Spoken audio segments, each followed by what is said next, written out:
lord.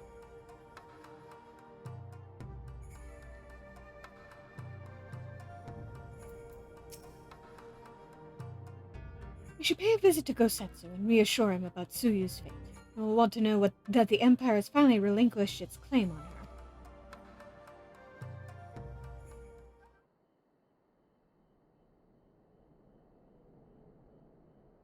Gosetsu, are you awake?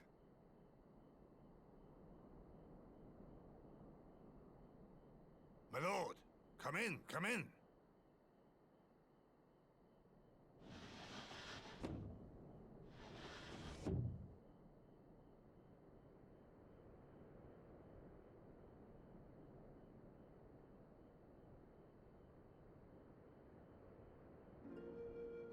When Tsuyu returned, her eyes were red from weeping.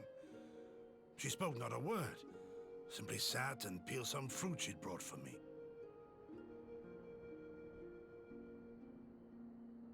She then claimed weariness and retired to her chamber. Tell me, what happened to upset her so? The ambassador arranged a surprise reunion with her foster parents. A misguided attempt to restore Yotsuyu to her senses. It was plain their presence caused her great distress, but she seemed otherwise unaffected. Yotsuyu was mistreated as a child, was she not? It was a cruel trick to use her tormentors like that, knowing the pain it could cause.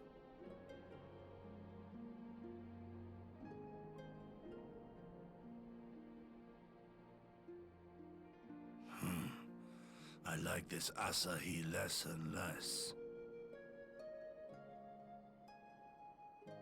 Be that as it may, he has agreed to allow Yotsuyu to remain with us in Doma. Our primary concern now is to hand over the prisoners without incident and bring our people safely home. There was one other detail at the meeting which caught my attention. I assume you all noticed the rather suspect crates within the castrum. The Imperials were quick to retrieve them afterwards, but I wonder...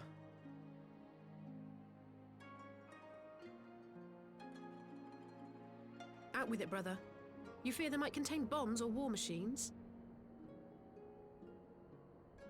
If the ambassador wanted me dead, he has had ample opportunity. No, assassination is not his intent, but we should be on our guard for other acts of treachery.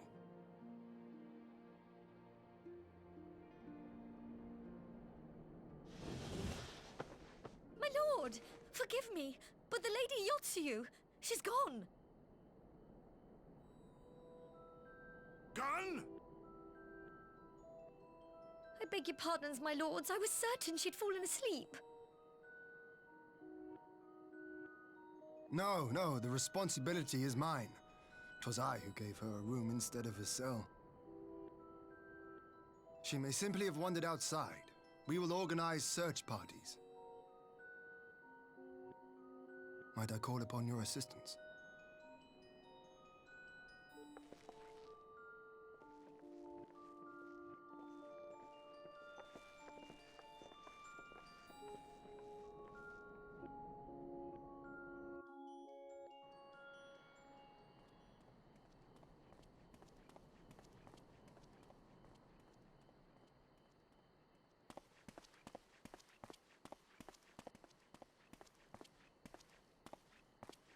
Help!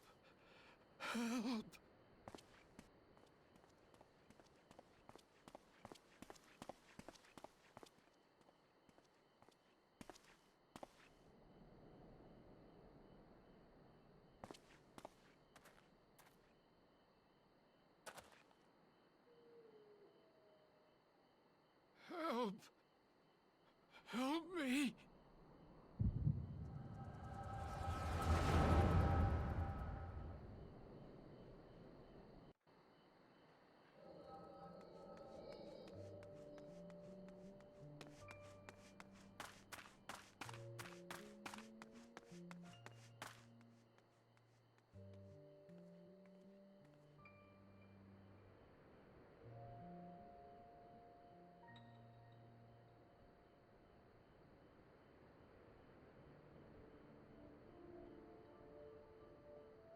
only I hadn't remembered.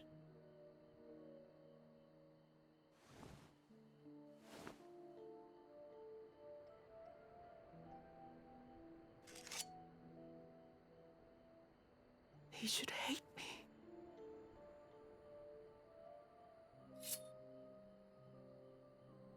But I will not suffer his kindness. Not after what I did to him.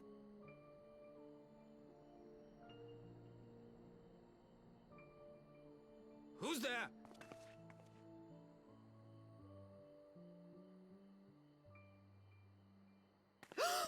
Oh, it's you. What are you doing out here in the dark?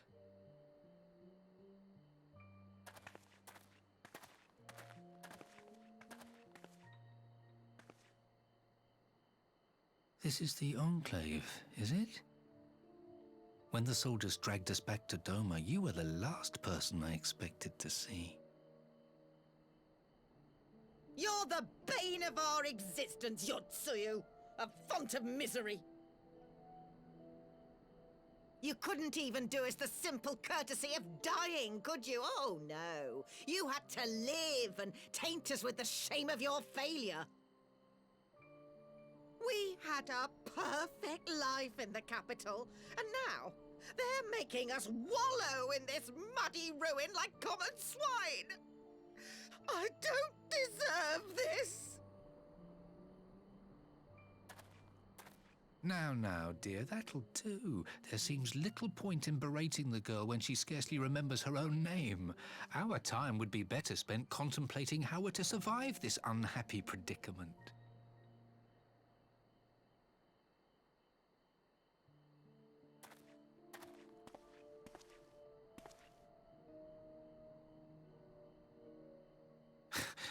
You've kept your looks at least. I suspect you'd fetch a handsome price with the right buyer. Maybe enough to get us to Kugane and start a new business.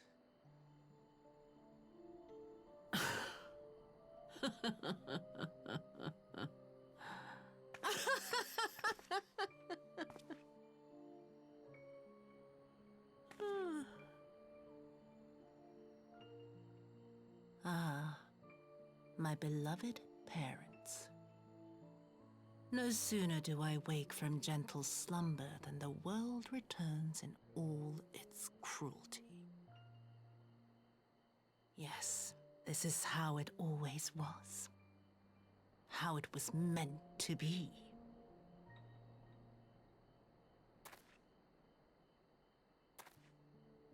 Very well. If I cannot escape my nature, then I shall embrace it.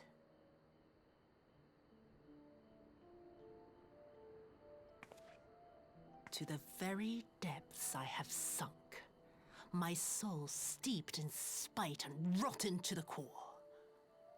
The self-righteous hide behind justice, but I need no such mask.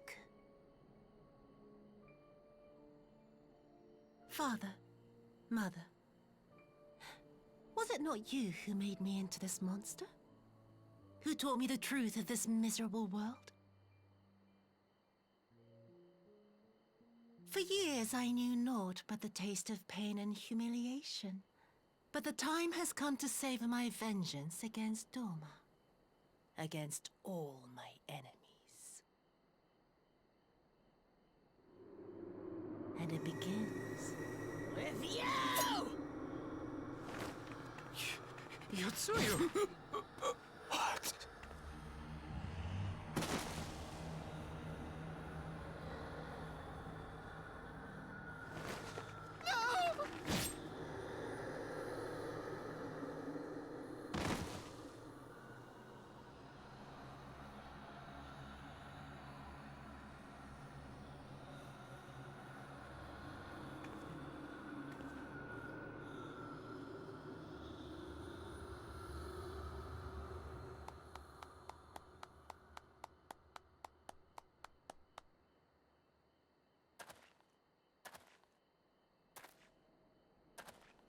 Well done, dear sister.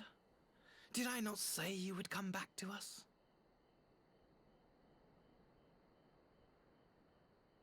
brother dearest. What a surprise.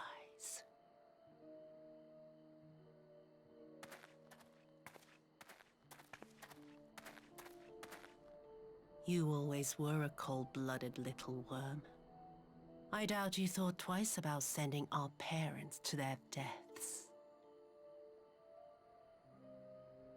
Your dagger yet drips with their blood, and you presume to judge me? To be frank, I didn't think you had the strength to slay them so cleanly. A single thrust each. I'm impressed. But surely you can't be satisfied with murdering a pair of doddering elders. You yearn for a deeper vengeance, and the power to see it through.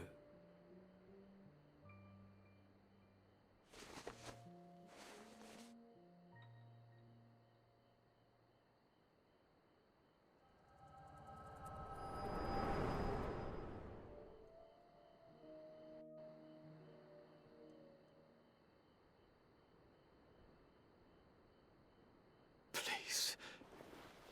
I don't want to die.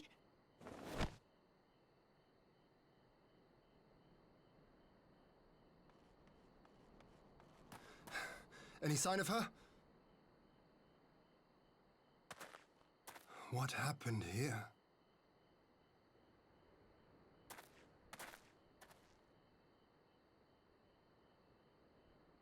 I knew what would happen if she recovered.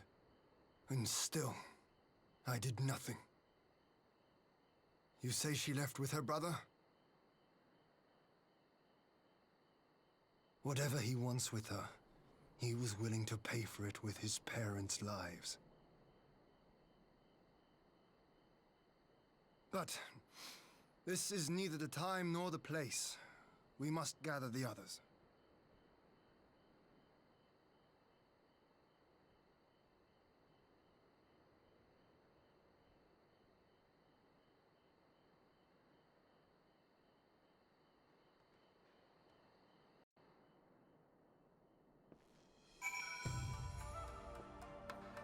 Well then. Honestly, I think she was justified in that. We have recovered the Nairi's remains, and will hold the cremation anon. But that they never again set foot in Doma. Welcome to the stream! I broke the news to Gosetsu myself. He was quiet. I think it best that he be allowed some time alone with his thoughts.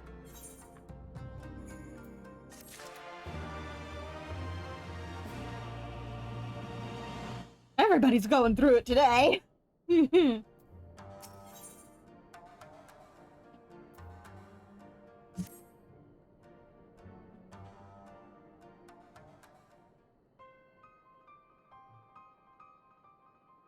So, my friends, that which we feared has come to pass. Yotsuyu has regained her memory and returned to the Imperial fold.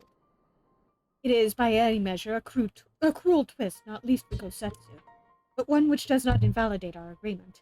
According to the terms of the contract, we were bound to surrender Yotsuyu into the Guardian's hands should her condition improve prior to the hour of the exchange.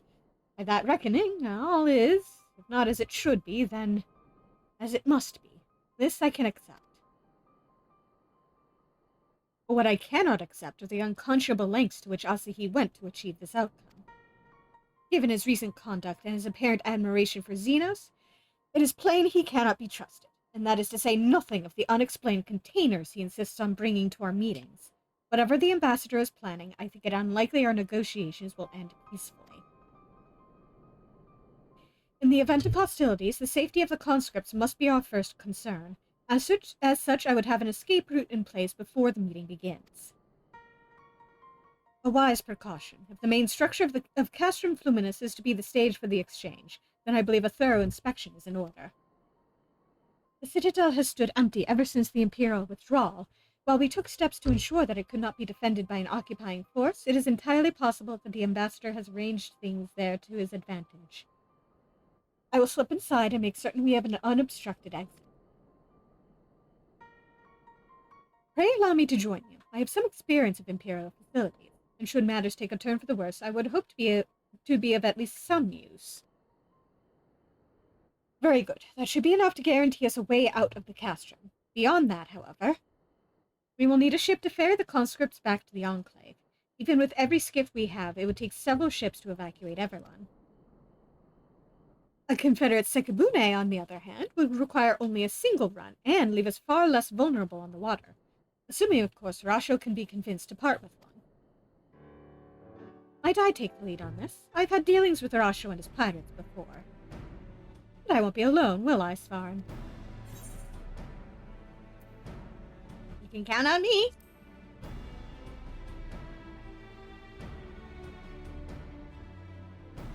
Much appreciated. I quite fancy parleying with pirates again. It's a shame Lise won't be there to reprise her role. I'm certain you would make a persuasive pair, but I think I will accompany you to these negotiations all the same. My lord, the ruler of Doma should not be seen consorting with common brigands. Come now, Yugiri. They stood with us against the Empire. If we would ask their aid once more, we must treat with them as equals. My presence shall serve to demonstrate our sincerity. Indeed, my lord. Pray forgive my presumption. By your leave, Master Alphinaud and I shall be about our task.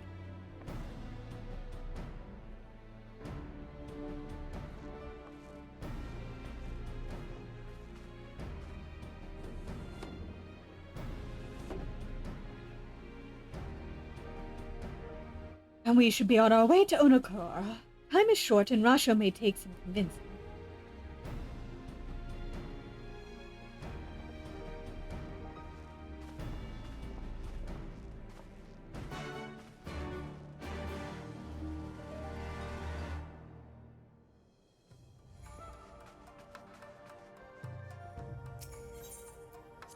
Yeah, an exciting patch news. Apparently the upcoming patch is going to allow you to glamour your stuff without locking it to class or levels. Which is exciting news!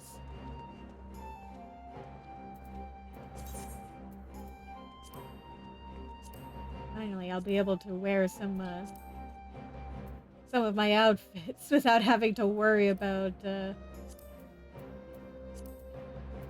changing to the right class.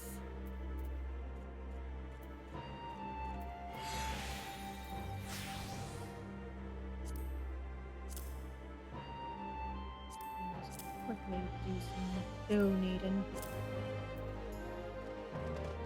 Well, can't wield what you like because yeah,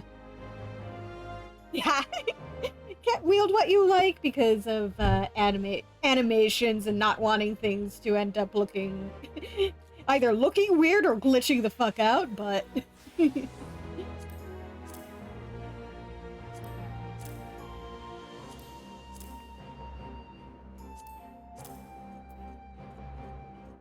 exciting!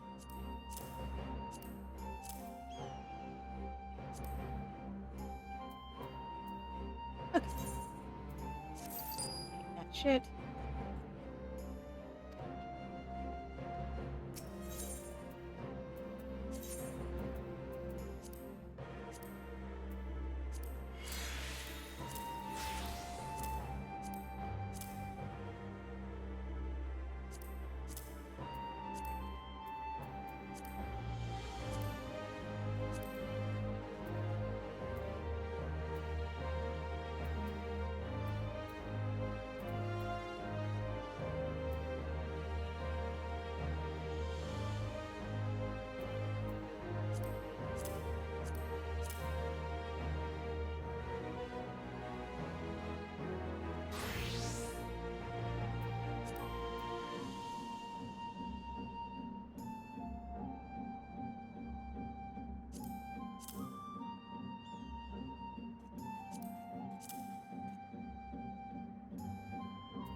Dumping spree.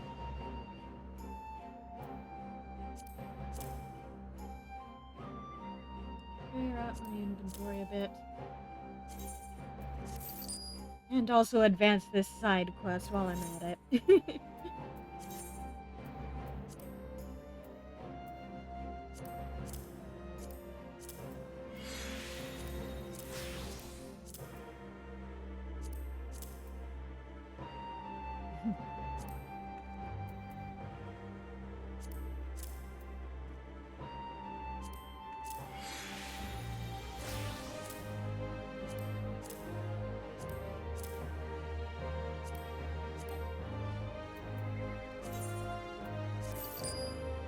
Aha!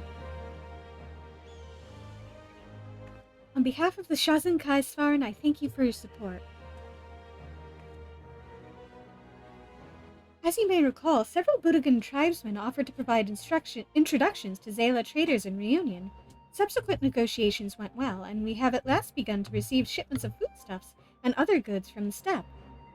Mitsuba can tell you more, and I expect she would like very much to do so.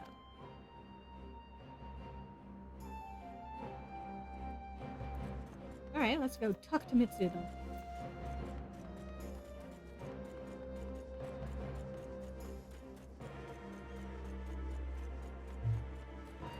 This place is looking mighty fine already.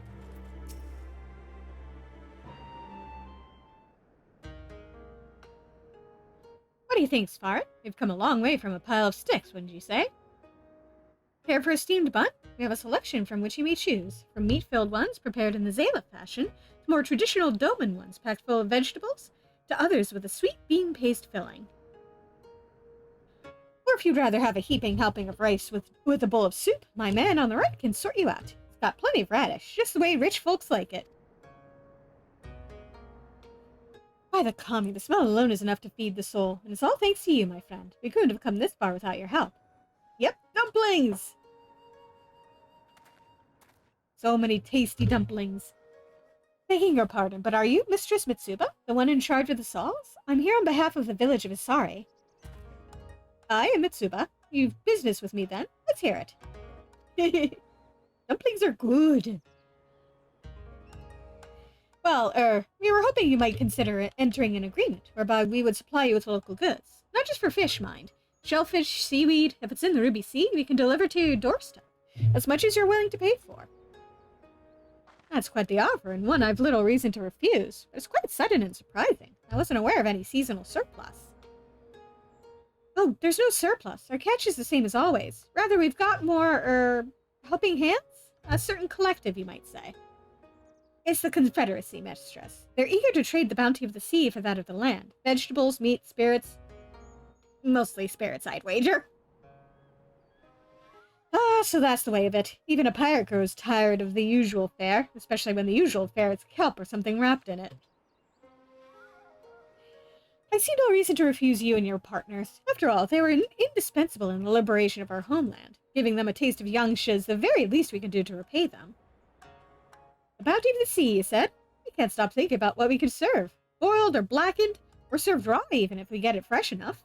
You've got octopus, yes? It's been too long since I had octopus. I could have a bear of Usuginu octopus delivered here today if you like. And judging from that ravenous look on your face, I gather you would. Construction of the 10,000 stalls is proceeding apace, and trade with the pirates and fishermen of the Ruby Sea should soon lead to a wider variety of foodstuffs. As you continue to contribute to the Shazenkai and the reconstruction effort, in what other ways might the Doman Enclave grow and change?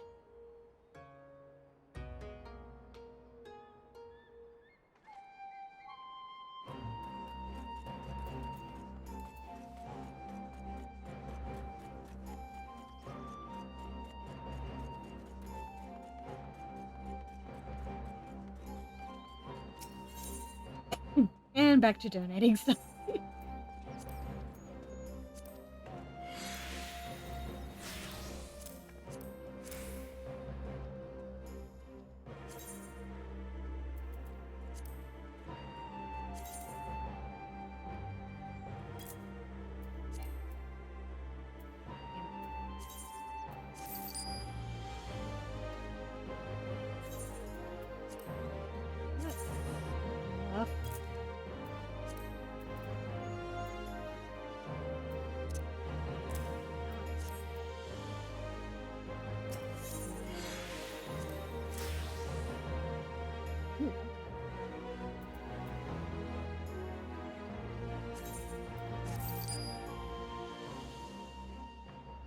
Alrighty.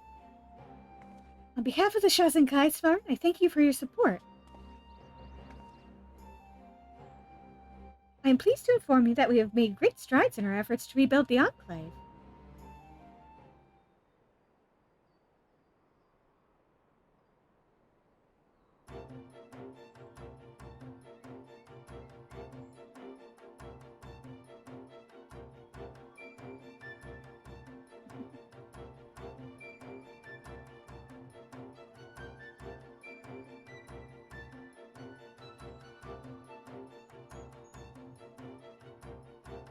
Owing to your many contributions, the 10,000 stalls have seen further development. As you continue to contribute to the Shazenkai and the reconstruction effort, in what other ways might the Doman Enclave grow and change?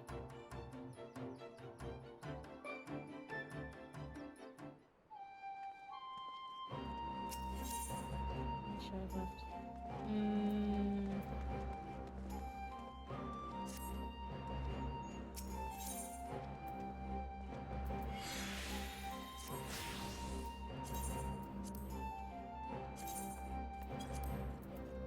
You are.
Everything I want from it, but oh well.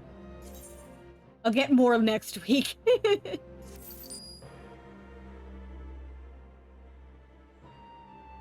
I cannot thank you enough, Svarn. I simply cannot. I am pleased to announce that, at long last, our plans for the 10,000 stalls are complete. Every tenant is open for business, and the food is the talk of the Enclave. You really must go and see. Mitsuba is expecting you.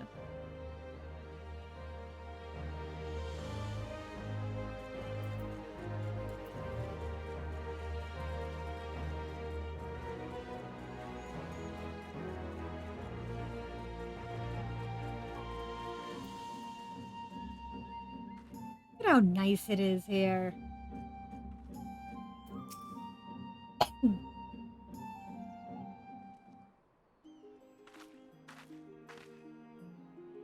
Been waiting for you two to arrive. It's past time you saw the 10,000 stalls in all their finished glory.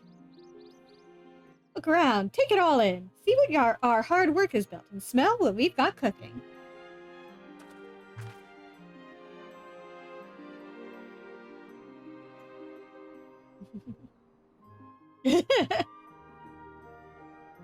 Think you've had enough, sir.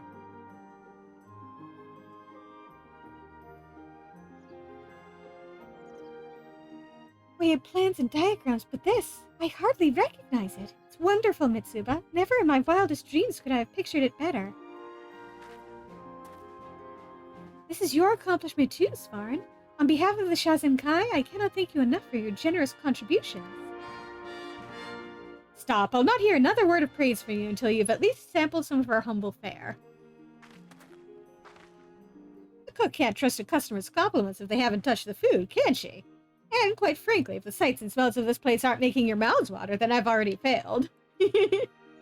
Find an open table and prepare yourselves, because you're not leaving here until you've had the very best we have to offer.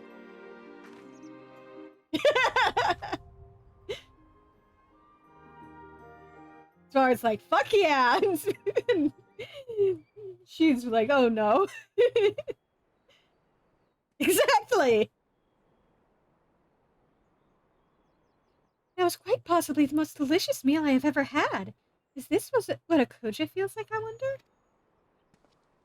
Well, not enough? If not, I can bring you another serving. Call me for a friend, I could not eat another bite. Not that I am not tempted to try, I assure you, but I fear I might die in the attempt. Ha! Now that's what I like to hear. A customer forced to choose between good sense and another bite. You couldn't have paid me a finer compliment. And now that I've stuffed you full of enough food to cloud your judgment, you'll forgive me if I broach a more serious subject. I'm not sure if you've noticed, but all of our cookware, our pots and pans, stoves even, are far past their prime.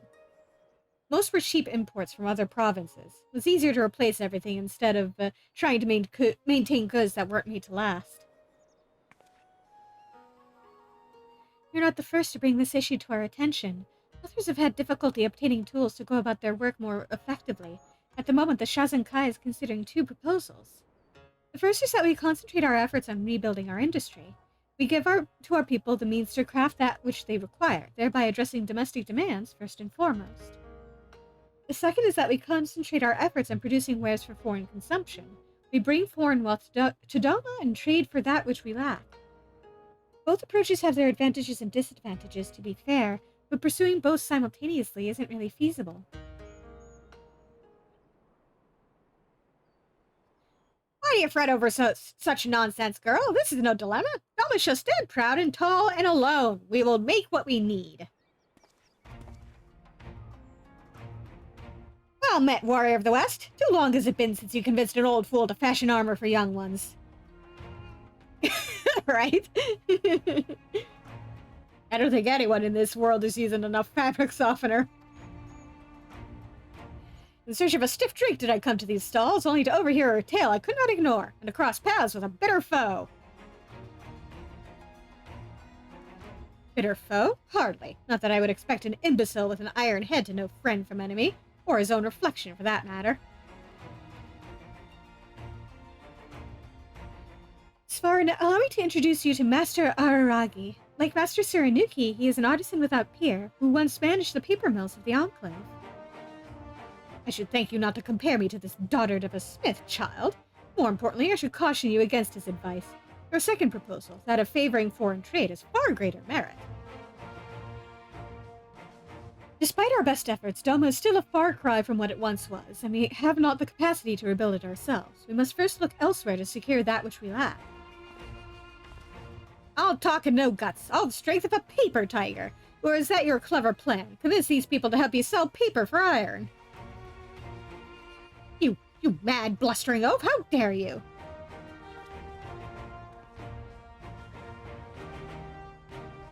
We could have a district for both craftsmen and artisans.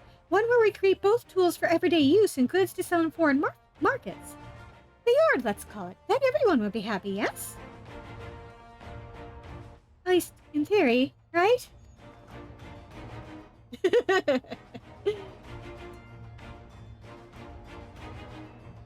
At the completion of the 10,000 stalls, an ambitious plan for a new area is born. The yard, a home for craftsmen and artisan alike.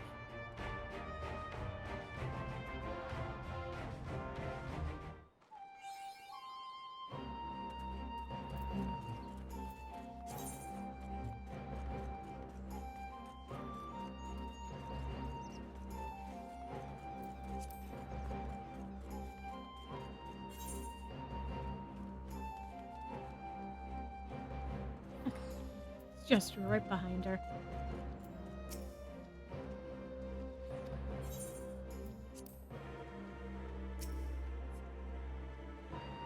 Okay.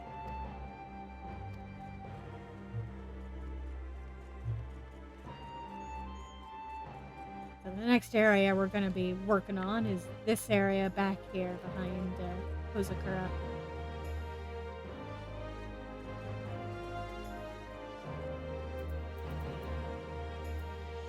But we won't be able to get to that until next week. So,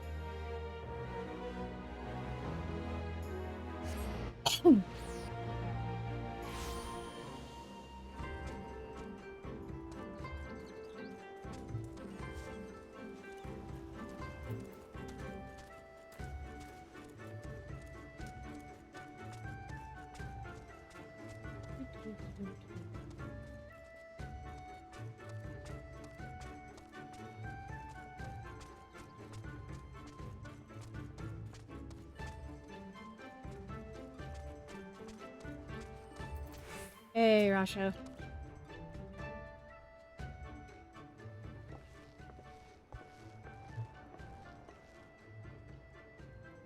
Now there's a face I did not expect to see. What brings the noble Lord of Doma into the company of bilge rats such as we? If you come to offer Doman change in place of Garlean ones, then I'm afraid you've wasted a trip.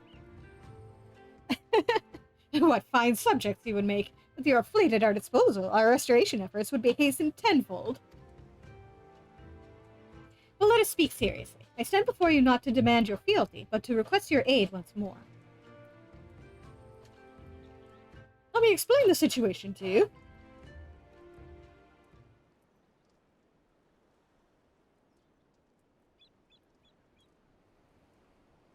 Mayhap you are confused. Doma's liberation was but a means to an end. We aided you only to save ourselves. Now we have no such incentive. We have sworn no oath to you, and will not come running like hounds at their master's whistle. And I will not presume to treat you thus. I come to petition your cooperation as an ally of equal standing. Equal standing, you say? Seems a bit lopsided to me. Where's the profit for us in all of this? Profit? Must you always think in such short-sighted terms? Have you ever heard of doing the right thing?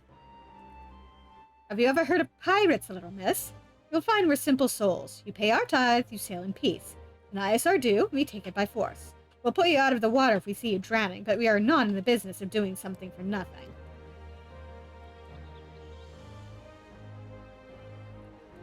Calm yourself, Mistress Alize. We did not come here to moralize. We came here to talk, and there is more to be said. According to records recovered after the liberation, relatives of your Doman-born brethren were among those conscripted into the Imperial Army, and as you may be aware, we recently negotiated the return of said conscripts. Many, alas, will arrive to find no families waiting for them, no homes to grant them shelter. I would ask that you offer them a place in the Confederacy. You would not be rescuing strangers, but welcoming brothers and sisters into your ranks. And has not the Confederacy been in need of new recruits?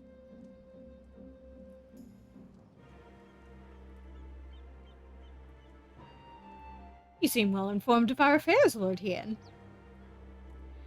The losses we suffered at the Garleans' hands are no secret, but since we drove them out of Doma, the Ruby Sea has come alive with traders and travelers. So many vessels to tax, so few pirates to tax them. We could do with some more hands on deck, and doubly so if they're familiar with the inner workings of the Empire.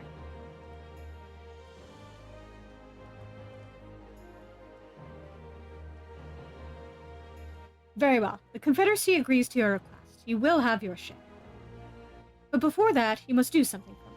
The vessel I have in mind was damaged during your battle with the Empire. Though we have mended her, she has yet to be declared seaworthy. She is sound enough down below, but when you load her up with conscripts and the waterline rises, those upper planks had best be free of cracks. Assuming you want your people to stay dry, you will do me the favor of swimming around the hold to check for weaknesses. That is, if Doman lords are not averse to getting their robes wet.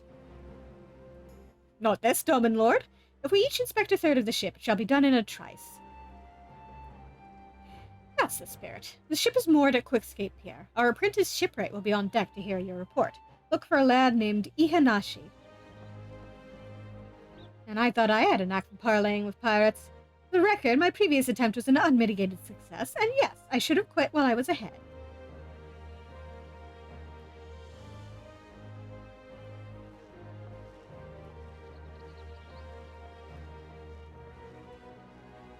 Well, well, I thought the rumors exaggerated, but the young lord lives up to his reputation.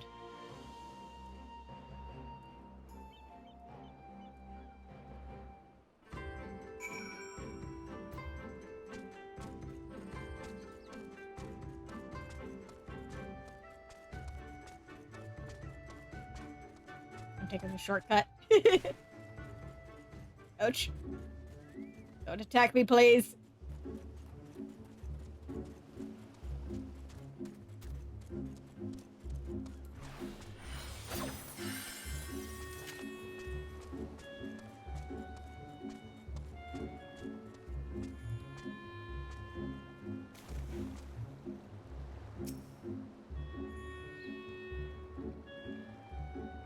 Yeah.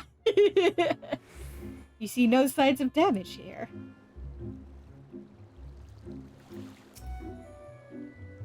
Combined with the I have magical regen, I can handle it. The water is so invigorating. I haven't swum in the Ruby Sea since... Ah, but I should be concentrating on the task at hand.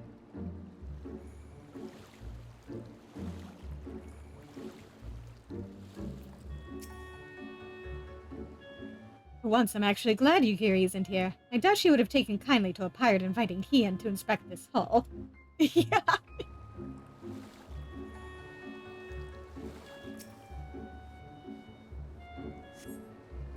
Upon closer inspection, you spot a small crack in one of the planks.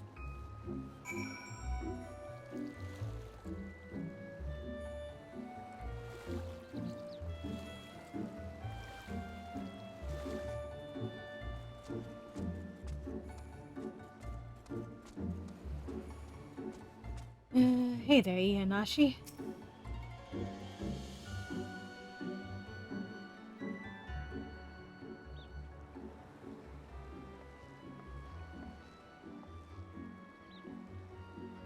I am the shipwright, or apprentice shipwright. Did you find anything that might need attention? The section I inspected seems solid enough. Meanwhile, I found a crack. On the port side near the bow, you say? Alright, I'll have a look and see what I can do. My apologies, I seem to have lagged behind. I could float in that gentle sea all day.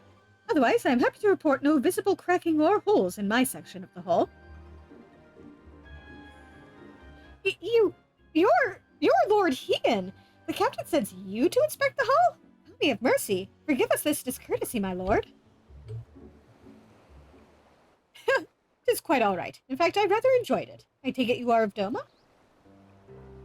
Yes, my lord. The Imperials took my father away after the uprising, and I had nowhere else to turn. The Confederacy became my family. But someone told me they're releasing the conscripts now. Maybe my father will be among them. Not that I can go back. There's no leaving once you've joined. How fares Our Lady? Is she seaworthy?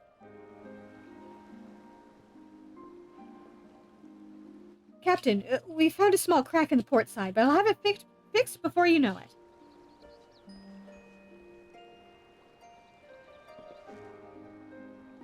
I see you've met the boy. Did he tell you a story? He babbles when he is nervous. Should his father be among the conscripts, as he hopes, I mean to give him the choice to leave this life.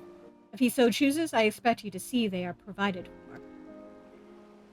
I have heard that those who join the Confederacy forswear all ties with kin and homeland. Is that oath so easily put aside? If I allow it. I see in him the lad I was 25 years ago. You say the words, you mean them, but the yearning for home still lingers. My family is long dead, and I know this life is my lot, but he has scarce dipped his toes with us. If there is a life for him in Doma, he should have the chance to live it. Well said. The Empire's conquest has uprooted many and more. Be it in Yangsha or out in the Ruby Sea, we have a duty to ensure that Ihanashi and others like him are free to dwell where they desire. Then the matter is settled. I will make preparations to cast off.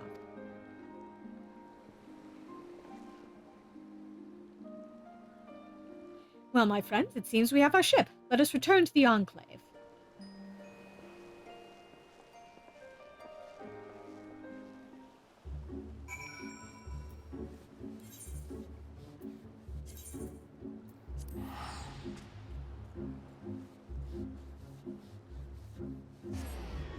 From a practical standpoint, it makes a lot of sense that he would offer the more recent recruits the opportunity to go back if they want to.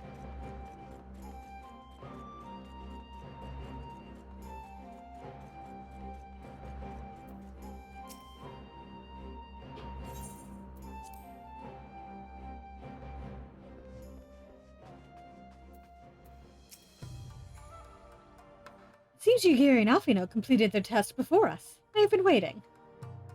We scouted the structure and determined the swiftest path to safety.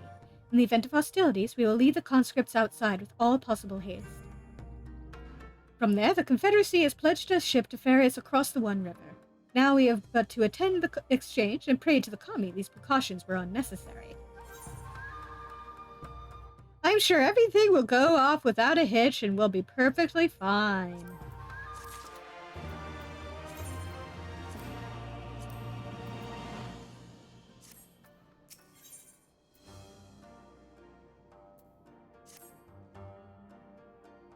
While we were putting our contingency plans in place, I left Hukuro in charge of organizing transport for the Imperial prisoners. Yeah, exactly. He will see that they arrive at the appointed hour, leaving us free to rendezvous with our Confederate allies. Come, they await us on the riverbank, not far from the castrum. Exactly.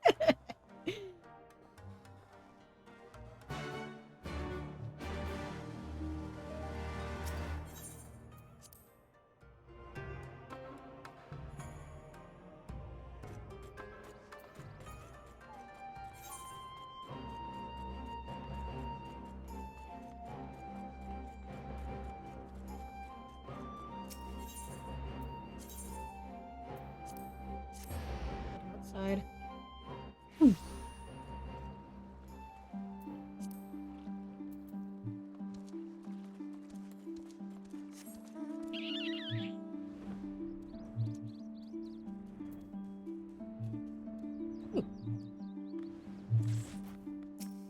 on.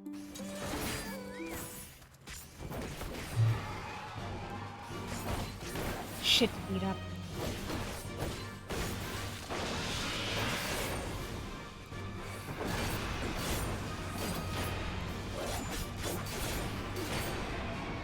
There we go.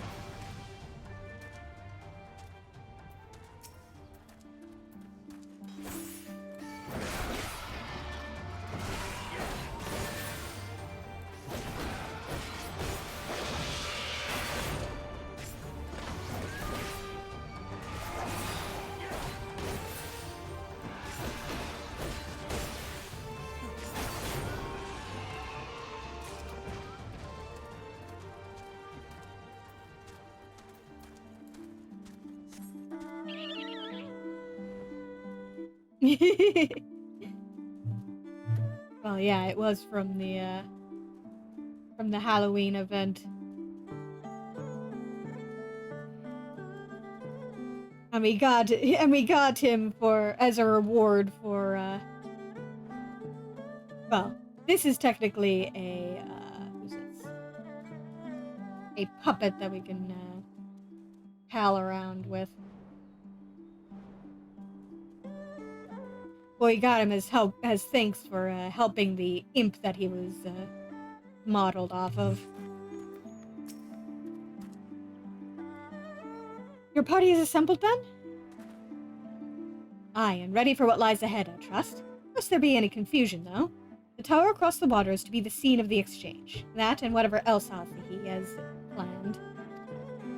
But regardless of the ambassador's intentions, we will bring our people home. Yugiri, you are to evacuate the conscripts at the first sign of trouble. Yes, my lord. We, meanwhile, shall cover their escape and lend what support we can. Oh, yeah. In fact, I'll demonstrate if we aren't immediately whisked away. Your ship awaits you at the Castrum's loading docks. She will see you safely home. Then all stand ready to play their part. Come, let us be about it.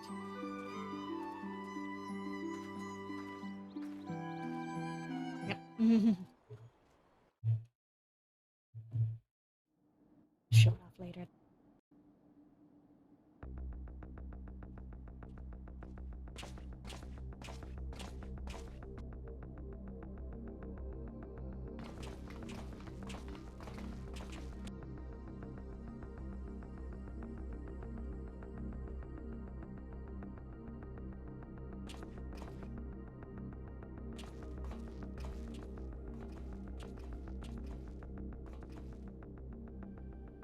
At last, the hour has come. The conclusion to these negotiations will mark a new beginning for Dorma and the Empire. A first step on the road to peaceful coexistence. Indeed. We are ready to proceed with the exchange when you are. Forgive my curiosity, Ambassador, but is there a purpose to these containers you bring with you? Oh, the supply crates. They are filled with materials we hoped might be of use in Dorma's restoration. I meant to gift them to you at our last meeting, but we had so much else to discuss. How very generous. I confess I had not expected such compassion. Welcome though it is. But then I was also surprised by the news that one of our captives had delivered herself into your custody ahead of time. A minor discrepancy I shall overlook in the spirit of the occasion.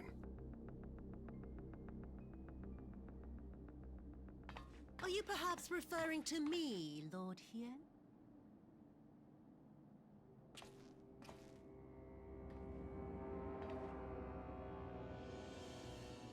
Yotsuyu. Orphan of the Naiuri, widow of Sashihai, and acting Viceroy of Doma! You and your people are mine to govern, mine to punish!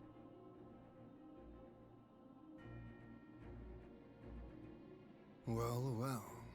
It would seem your shattered mind is mended. As per our agreement with the ambassador, you are free to return with him to the Empire. Your authority as acting Viceroy, however, is no longer recognized here.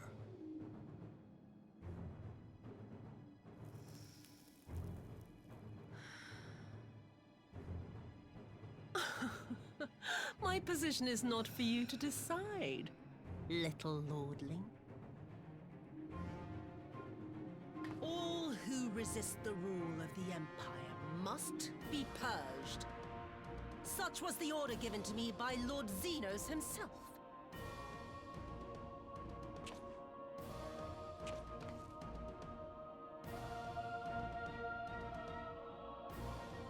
I will reign here in this putrid, pestilent swamp until the last of you has been broken.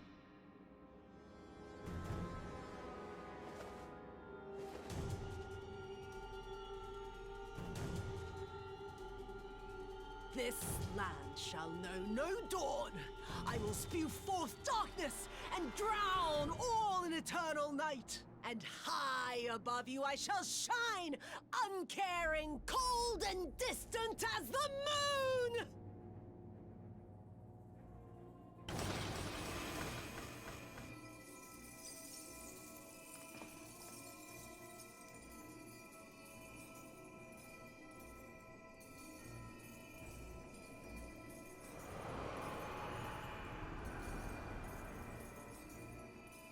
What has she done? Oh gods, this is a summoning!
A Dorman citizen has called forth an icon in direct violation of our primary agreement. The negotiations have failed. Abandon the captives and make preparations to withdraw. But Ambassador! Disobey me, Pilus, and you disobey the Emperor. Make preparations to withdraw! Now!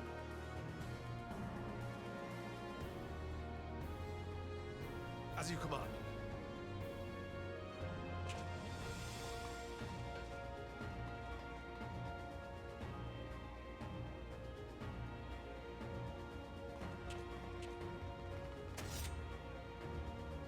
lord! You must fall back! You ask me to run?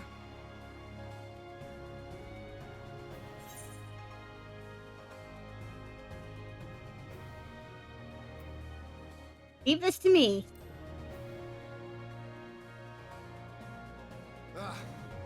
Against such a foe, I would be more hindrance than help. The field is yours.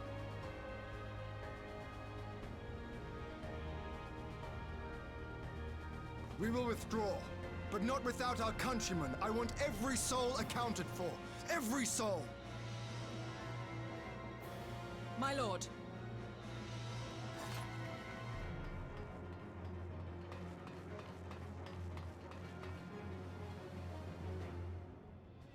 I knew you would not flee.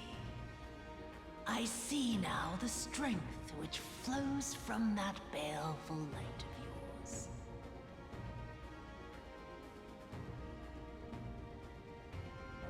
But I have become Tsukuyomi, goddess of the moon and divinity of night. What power can compare to such celestial majesty? I shall plunge all I despise into darkness. And within that black abyss, even your light shall flicker and fail.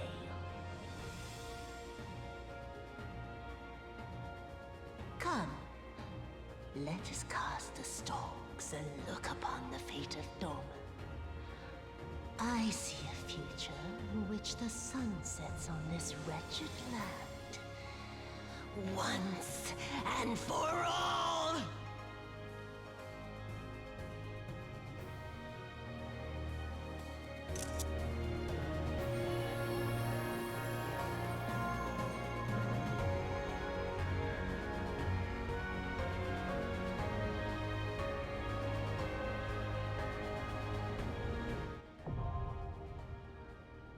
Oh boy!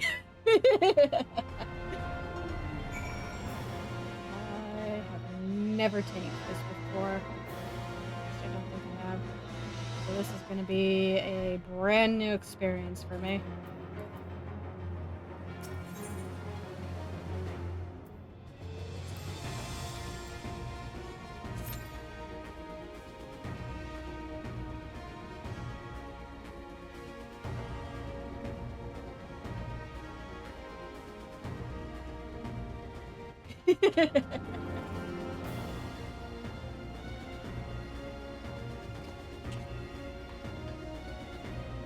I don't know. Does she look pissed?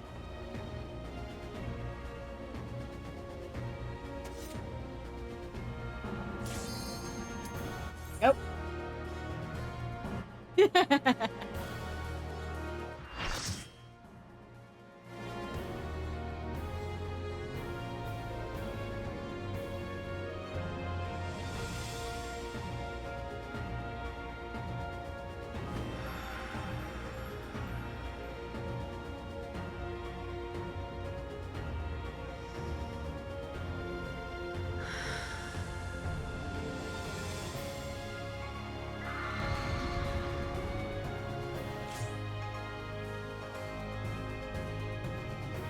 Oh boy. Oh. Okay. It's going to be a long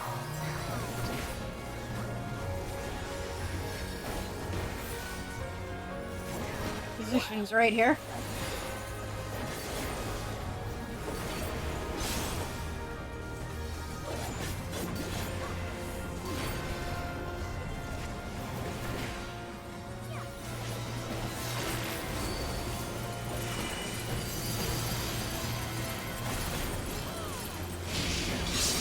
Your end is near.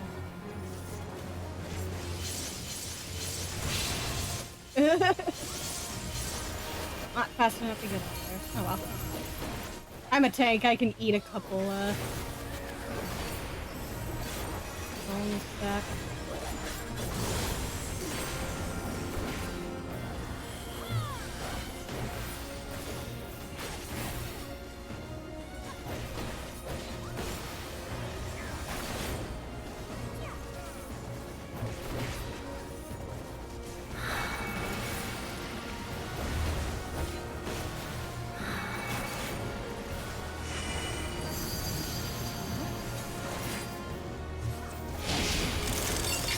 the mess.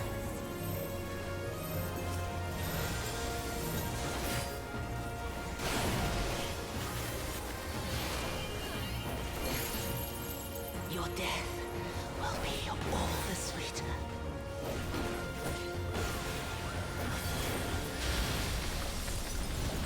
Oops. Phase change.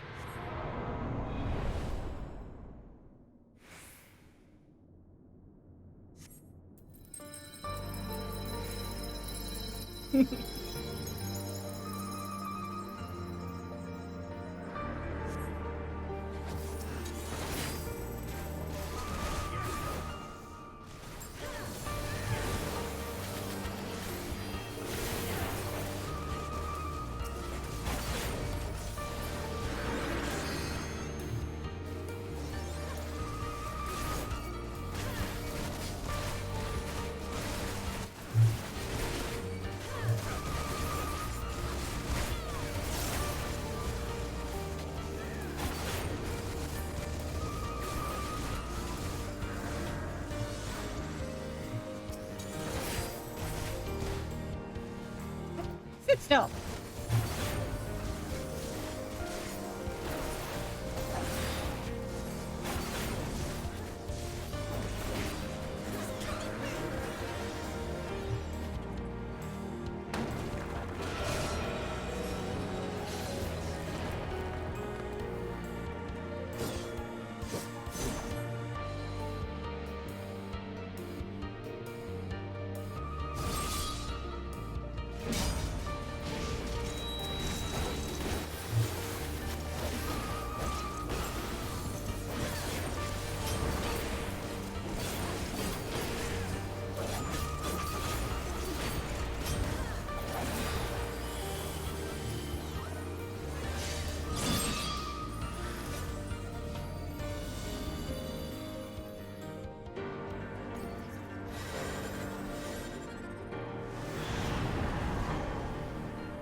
Darkness blooms the spider lily.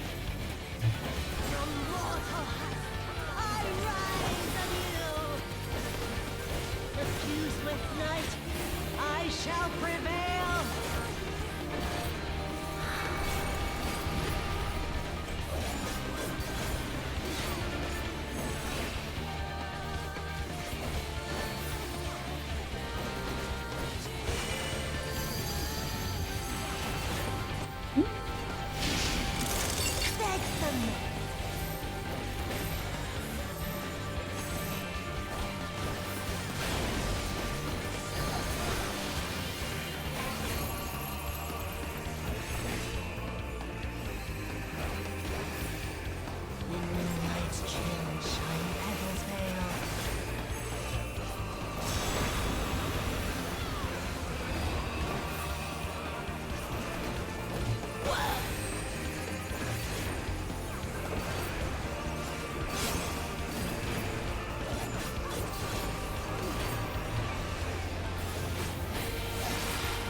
You under my heel!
Hold on.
You really must learn to finish the job.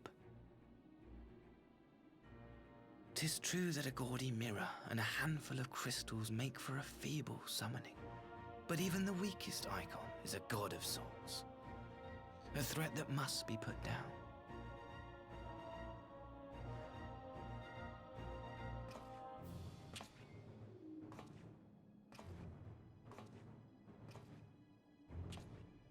My! Such hostility! These beings are the sworn enemies of the Empire. I merely did my duty as an Imperial officer. Will you surrender to anger then? Slay an anointed emissary to avenge a fallen foe? Ha! You cannot, of course!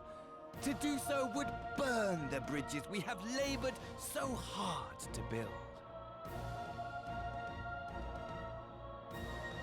Oh, but I'm forgetting. They're already ash. This Dorman woman has seen to that.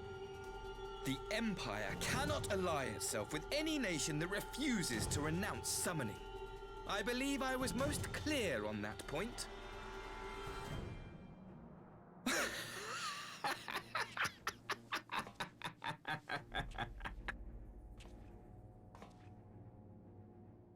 It should have been mine. The power he bestowed upon her. I should have been the one to govern Dorma. I would have repaid his faith. No one alive loves him more than I! Instead, this harlot betrayed his trust. Useless piece of filth! Worthless whore!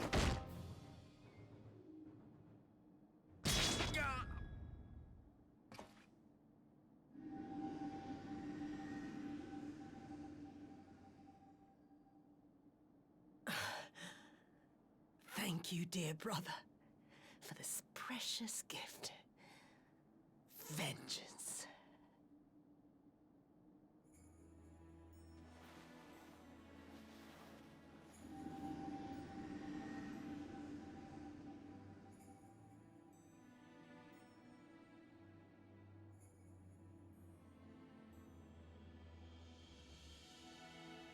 These people, our people, they ignore the corruption which festers beneath the surface.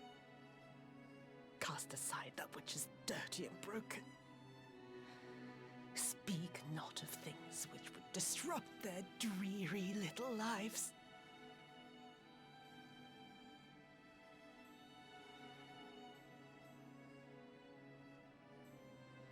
Like you, Asahi.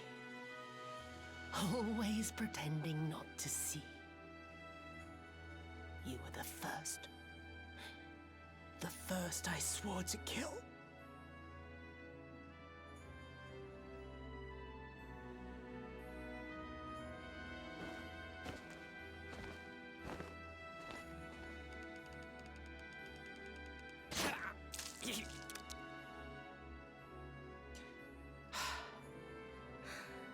Such bliss.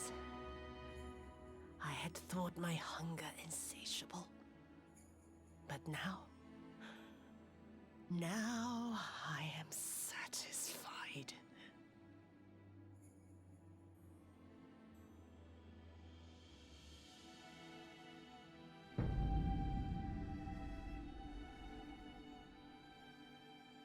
You should feel honored, dear brother. I saved the last of my strength, just for you.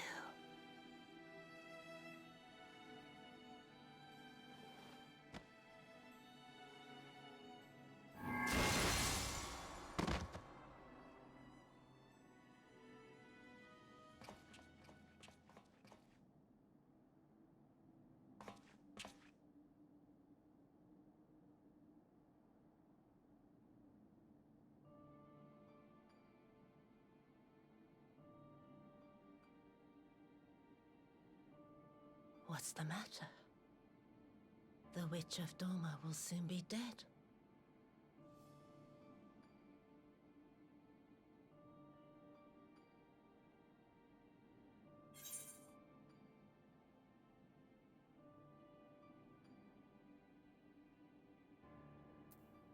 You deserved a kinder fate.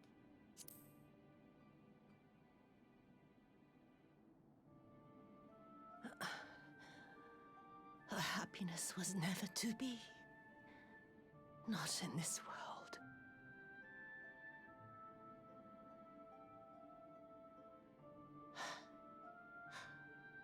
I wonder, was the fruit as sweet as he remembered?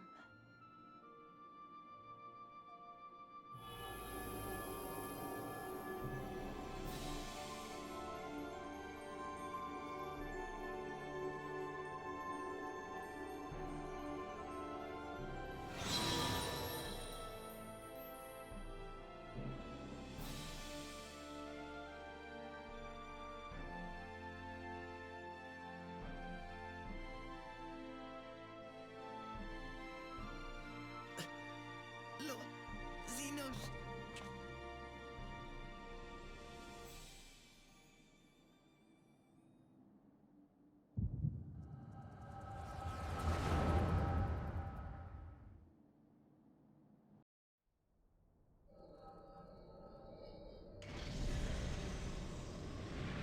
Lord Zenos.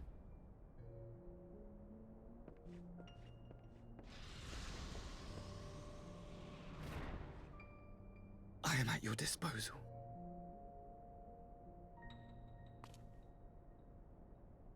Asahi, you were born of Doma, yes? Yes, my lord. I am honored that you would remember me. How may I serve? You are hereby appointed Ambassador Plenipotentiary, and empowered to speak with the voice of the Emperor. Return to your native land of Doma, and announce your intention to sue for peace. For peace? Once negotiations are underway, you are to locate the acting Viceroy. She lives? That is to say, I will, my lord. When you have found her, you will initiate a ritual to call forth an icon. I will instruct you in the necessary steps.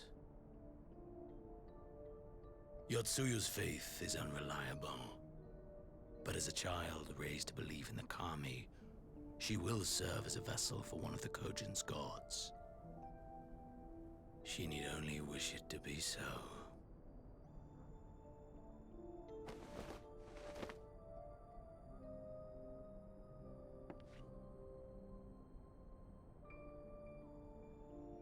The power will seem a gift, but the icon's essence will consume her.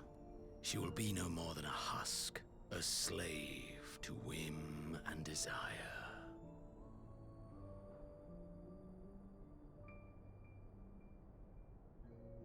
My lord, Ever since the day you saw fit to save my miserable life, I have dreamed of repaying your benevolence. Upon my honor, I swear to devote myself wholly to your service. All that you command will be done, no matter the cost. But I fear the subtleties of your plan yet elude me.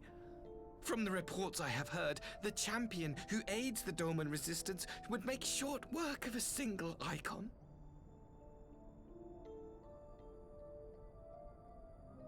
The icon is merely a message. The pacifist teachings of the populares spread through this city like a plague. And I would remind the people of the threat we face. You will be my chosen agent. The hand which tolls the warning bell. The salvation of this world will not be won through the signing of treaties. Your chosen agent. I will not fail you, my lord.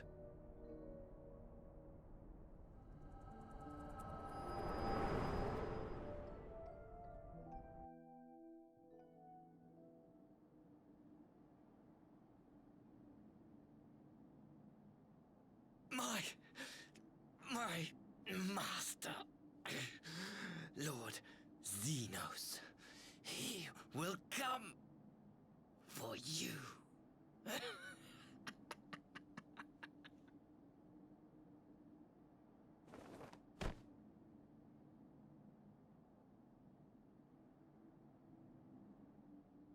You have prevailed, I see.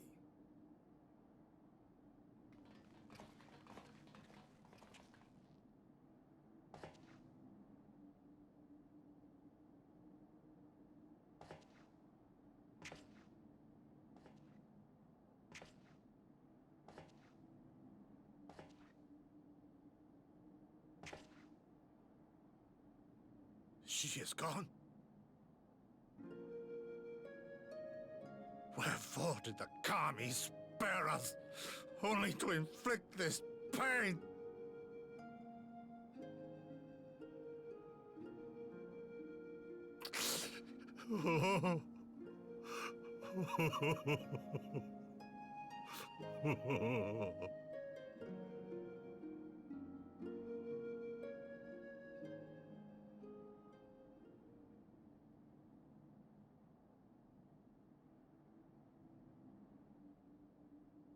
Death shall not want for company this day. You spared us a worse disaster, but I fear our fledgling peace with the Empire was beyond saving. Lord Hien!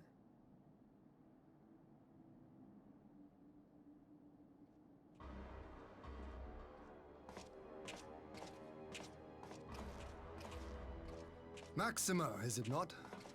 I assumed you long fled.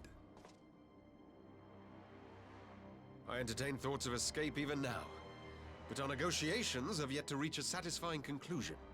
The ambassador insisted that the summoning spelled an end to our mission here, but it seemed to me there was more to the tale.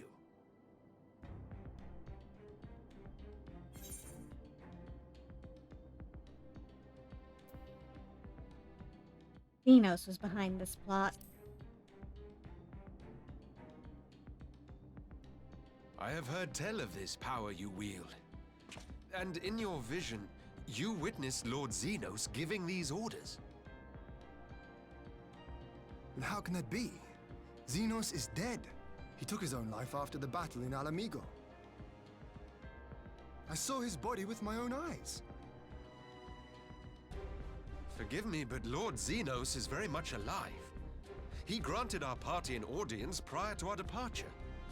That he was gravely wounded is certain, but his recovery appeared to be proceeding apace. I'm afraid I share Lord Hien's confusion. The man's death was confirmed and his remains interred. These are matters of public record.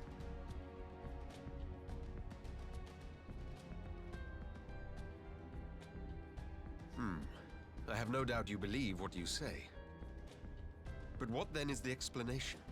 That an impostor has infiltrated the innermost circle of the Imperial Court? The idea is inconceivable, absurd. But worthy of investigation nonetheless. Our movement can ill afford to have a highly placed pretender undermining our efforts.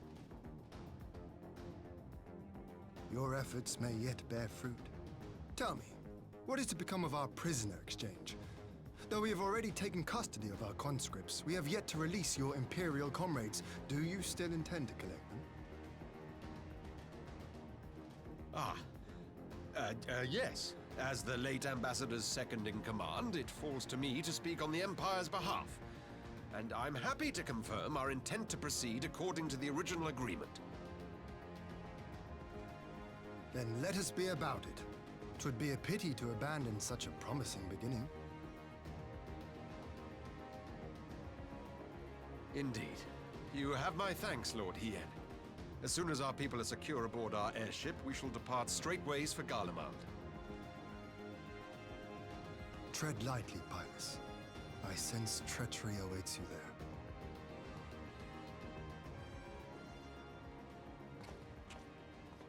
Might I accompany you to the capital? Alphinaud, have you gone mad? Imposter or no, if Zenos was instructing Asahi on the finer points of ritual summoning, then experience tells us there is an Asian waiting in the wings. Without our knowledge and expertise, our new friends will be hard-pressed to contend with a foe for whom death is but a minor inconvenience. They need our help. Were you indeed willing to share your knowledge of this enemy, we would not shun your counsel.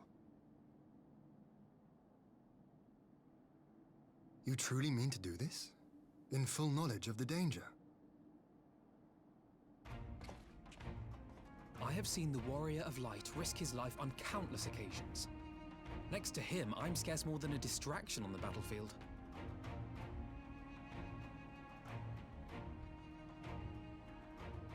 But in the meeting room or the audience chamber, there I can make a difference.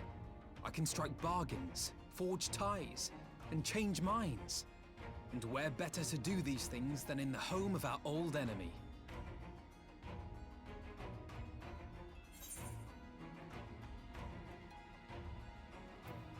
Believe in you, Alfie.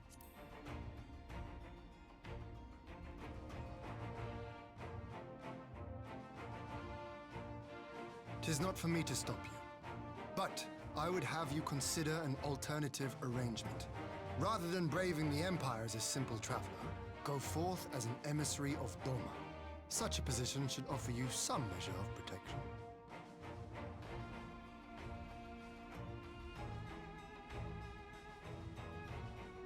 Go then. You've obviously made up your mind. Just try not to do anything reckless, all right? I shall be on my best behavior. Farewell, my friends.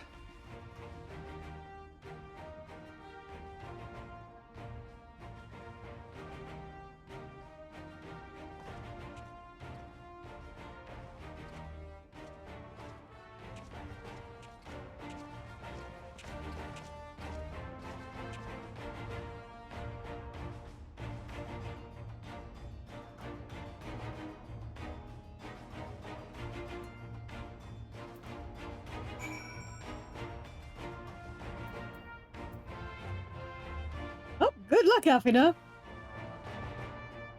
And I love Axana. He's such a sensible guy, which is such a breath of fresh air in the midst of all this bullshit. I knew Asahi was planning some manner of treachery, but a summoning? Thank the Kami you were here, my friend. None of us would have escaped Yotsuyu's vengeance had you not intervened.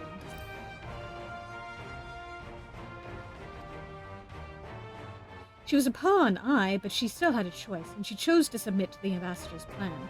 Little wonder Gosetsu departed in silence. Yeah, we'll never see poor Alphinaud again. I gather he left the same way he came, alone aboard a rowing boat. As for the conscripts, most made it to the Sekibune before the battle began in earnest. but the vessel yet waits on the riverbank for those who did not flee in time. And I suggest we put this doleful place behind us and make for the Enclave together. We'll be ashamed to miss the joyous reunion.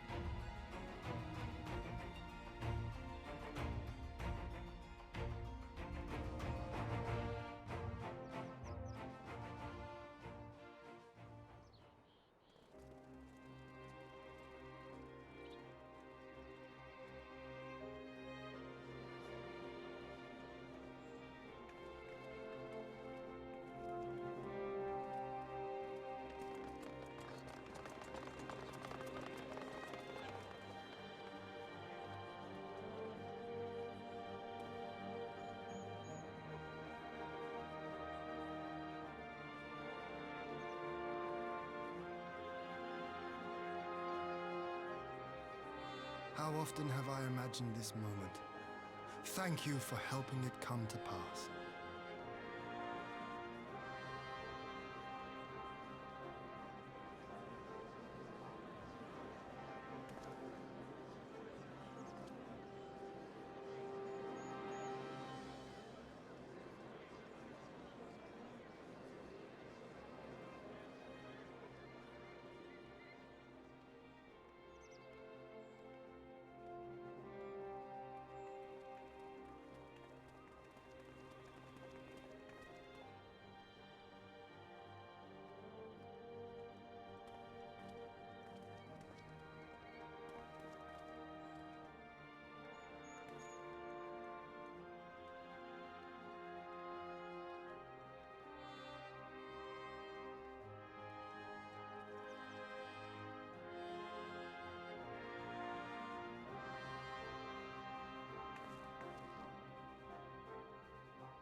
Ah, there you are.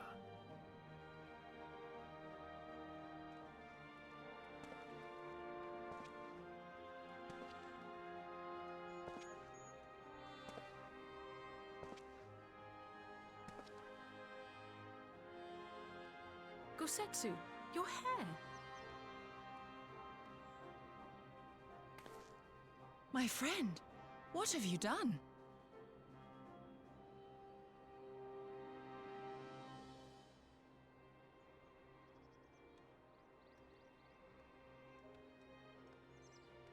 An old man who cannot raise his blade has no place in the service of a young lord. Thus did I decide to devote my remaining days to pilgrimage.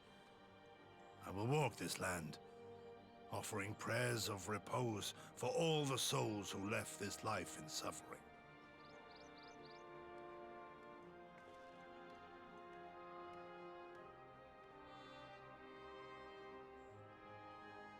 All of them?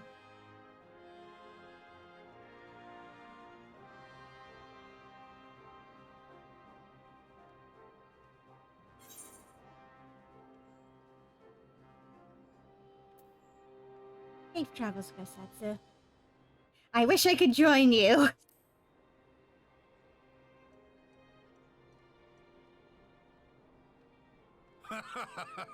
A fulsome farewell makes for an enjoyable journey.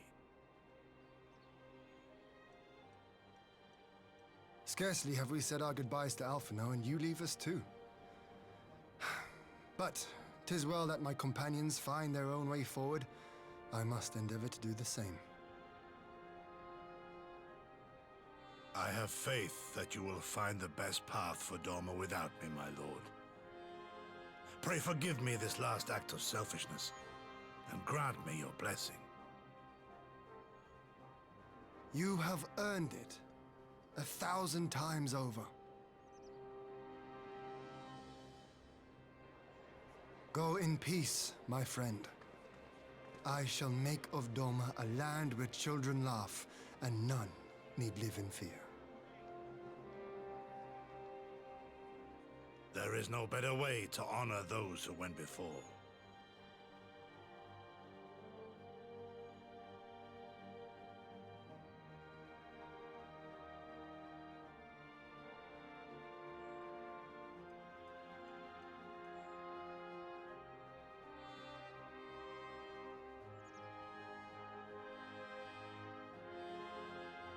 And with that, I take my leave.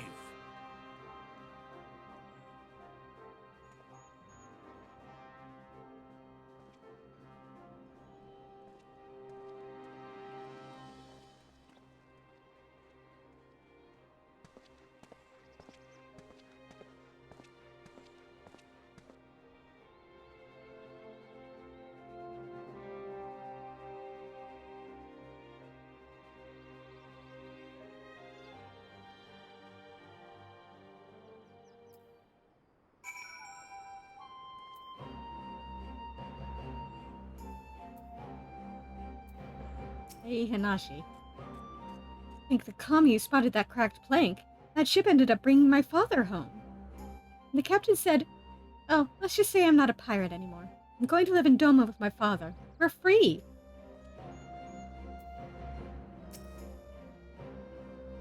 Ah, Gosetsu. Fair journey to you, my friend. A bittersweet occasion, but there is yet ample cause to be grateful. Pray join us in the Kiankan. I would thank you properly.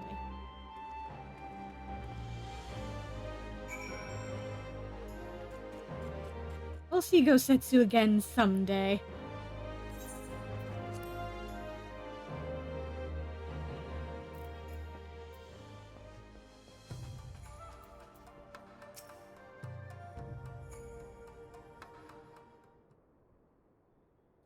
Our brothers and sisters are returned to us, and the dream of Doma's restoration is that much closer to being realized. It is a day that will live long in memory, and one that would never have dawned without the courageous actions of the Scions. On behalf of Doma and her people, we give you our deepest thanks.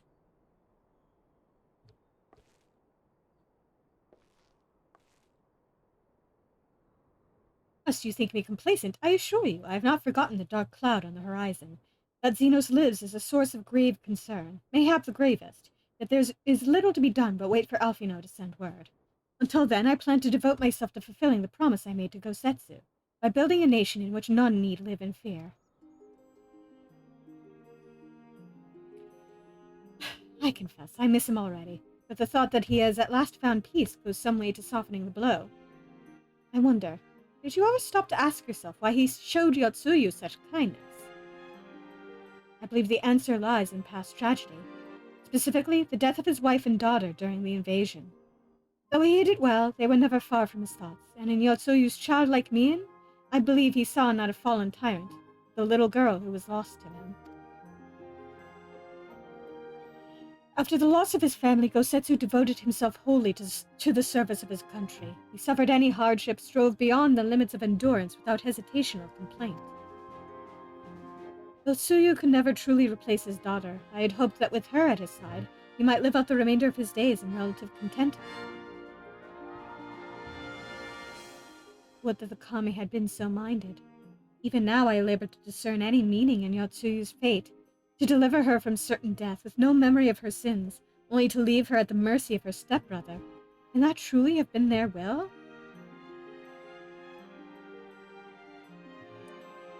That I cannot tell you. The will of the kami is not for us to know. But what I do know is that for a brief moment, a girl known as Suyu lived among us, and that she brought with her a whisper of respite for a grieving heart.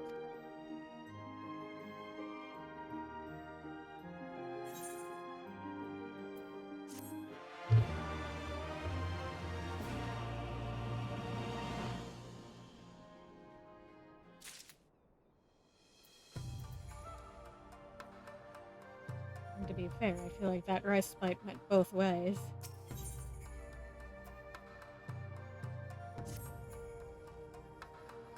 I think it's time we were going, don't you? We've done all we can here, and we have a lot to report. But before we head back to the Rising Stones, let's call in at Ralger's Reach. We should be the ones to tell Lise about Zenos. After everything we went through together, we owe her that.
It's fine, Alize, you're back. No Alphinaud? It's good to see you, Lise. As for my headstrong brother, he's off on what will almost certainly turn out to be a once-in-a-lifetime trip to Garlemald. It's a long story, but we have evidence that Zenos might still be alive. What? But that's... If this is a joke... Gods, this had better be a joke. Unfortunately, it is not a joke.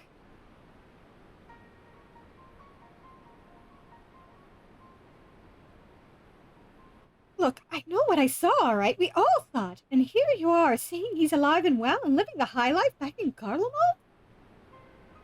I know how ludicrous this sounds. I'm still having difficulty believing it myself. But while I might doubt the word of an Imperial envoy, I'm inclined to trust Svarens. He saw the Crown Prince through the Echo, in a meeting that could only have taken place in the recent past.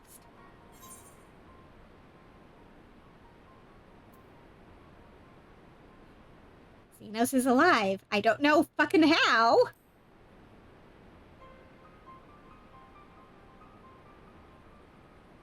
No, it must have been, I don't know, some kind of really convincing imposter. Zenos is dead. He had a great big hole in his neck. We buried him. Aye, and someone went to the trouble of desecrating the bastard's grave, remember? Someone went to the trouble of desecrating the bastard's grave, remember? Thal's gilded halls. Whatever are you talking about?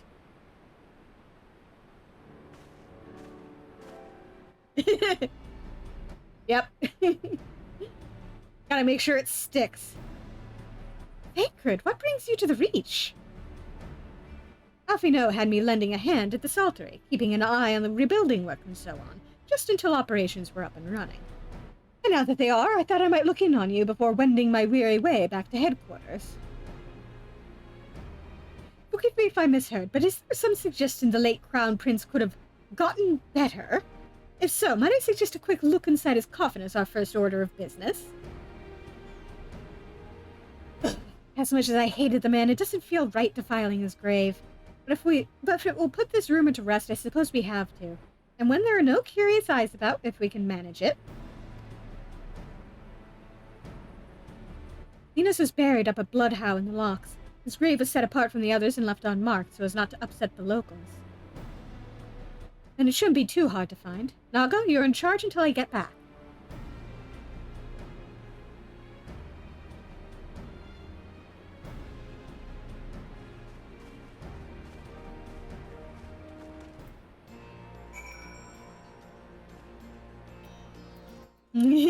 Apparently.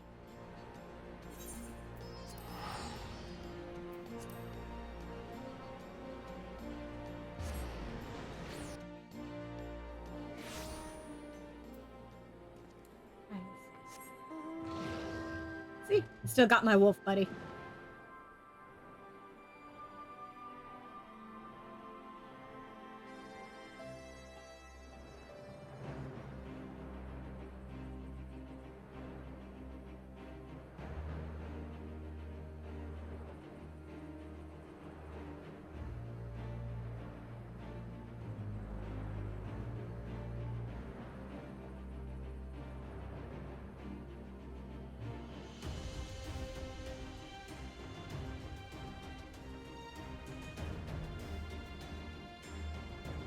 I'd say all of them, but that's not quite right. There's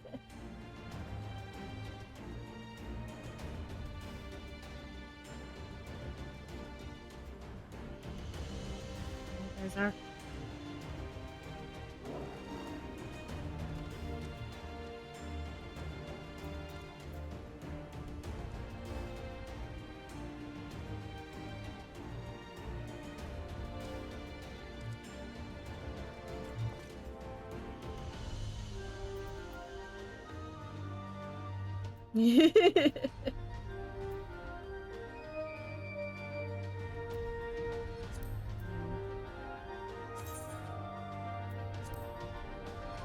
I don't really have a whole lot of them to begin with.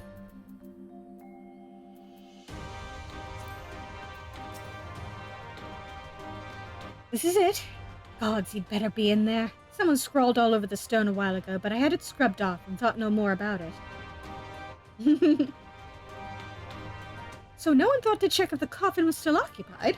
Well then, we are presented with but one course of action. And we had best be sure we are not observed in the doing of it. Shall we begin?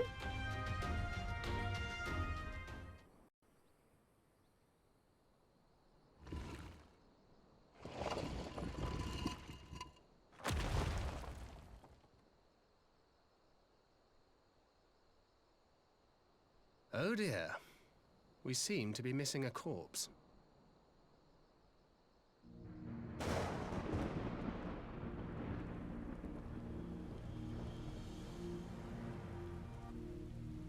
Well, it must be somewhere. I only hope it isn't walking around.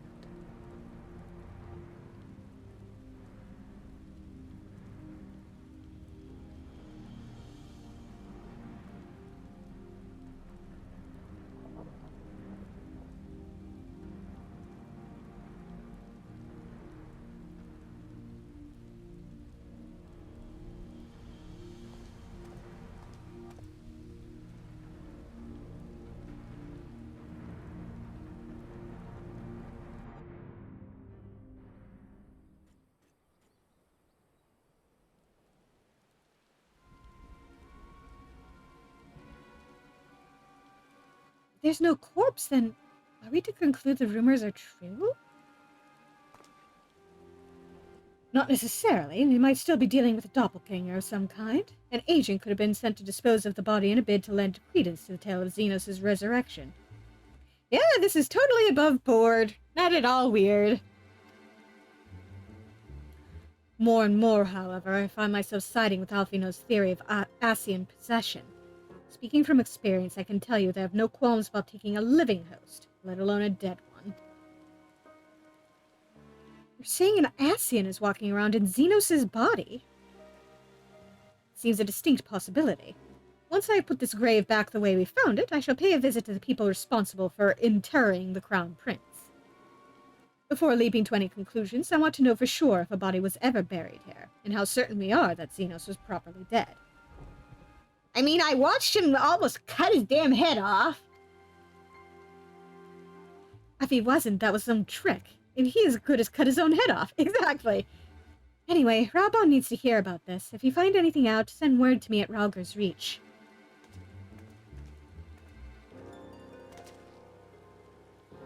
I don't know why I'm surprised. Matters settling down in Doma, we were due another crisis. Shall we make for the Rising Stones, then? It's past time we shared these developments with the others.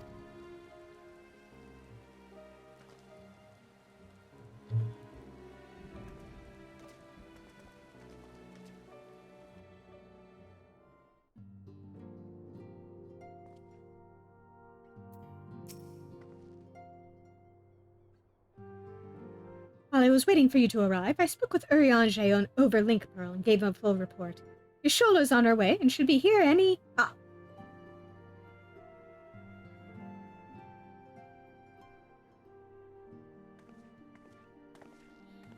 Hi, Stola.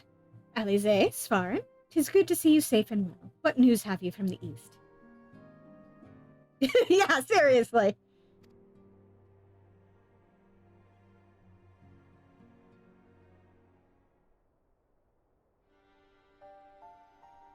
Next time, though. Disturbing developments indeed. Given all that we know, I too would conclude that an Ascian now inhabits Zenos' body. A doppelganger might fool the Crown Prince's subordinates, but Svarin? Nay, Alphinaud had the right of it. Would that his wisdom extended to the question of his own safety. Capable though he has become, he ventures alone into the enemy's stronghold, and the shadowy web of the Paragons, like as not.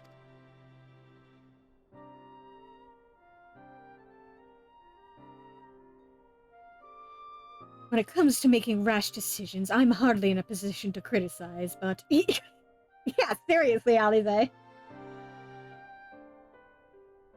I'm worried. I just wish there was something I could do for him besides pray.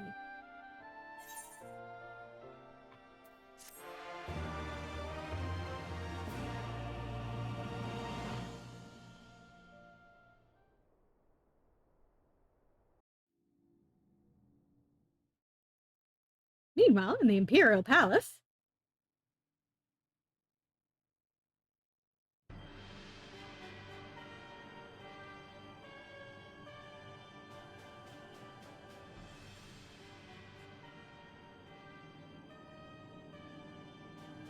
We cannot suffer icons to exist. Was I not clear on this point?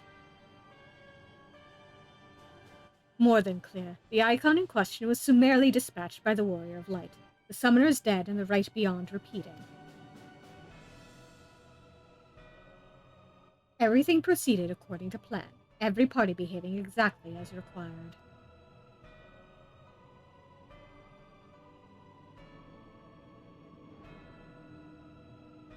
My methods may seem extreme, but there is no cause for concern. I work only to ensure the salvation of this star.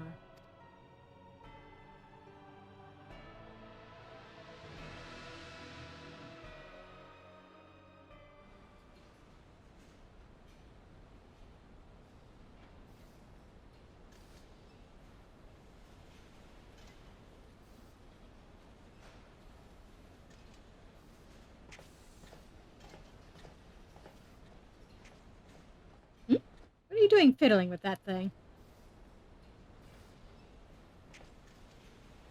I asked you a question, soldier.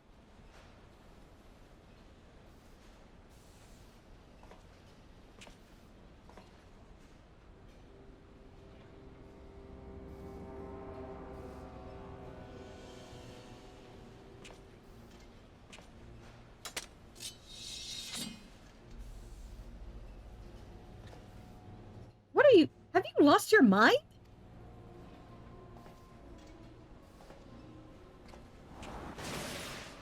Ah!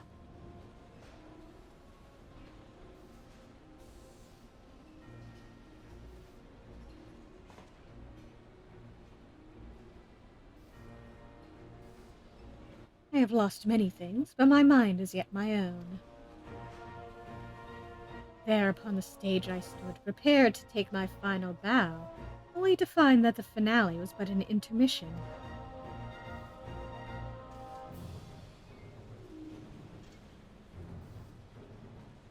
Shall I use this chance to repent for my sins? Embrace goodness and mediocrity? Nay, I think not. While the one I yearn to face yet lives, the hunt must go on.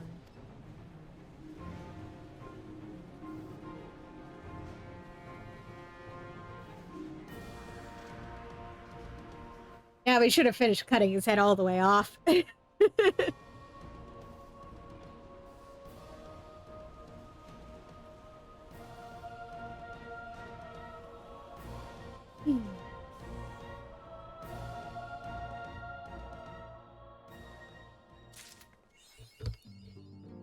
But it sure seems like we have two Zenoses running around, don't we? How strange. It's been an eventful few days, hasn't it? I suppose all we can do now is wait for word from Alphinaud. I don't recall the last time I had nothing pressing to be getting on with. We should probably make the most of it. Shall I put on some tea? Tea would be lovely. You may regale me with the tale of your adventures in the Far East, and of your encounter with this new primal especially. I'll put the kettle on then. That table looks free if you'd like to take a seat.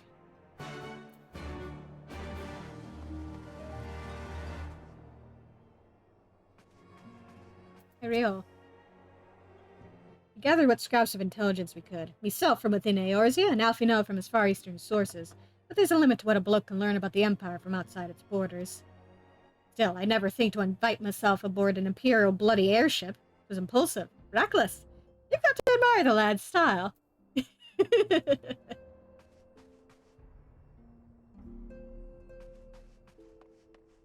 Actually, is the tower around?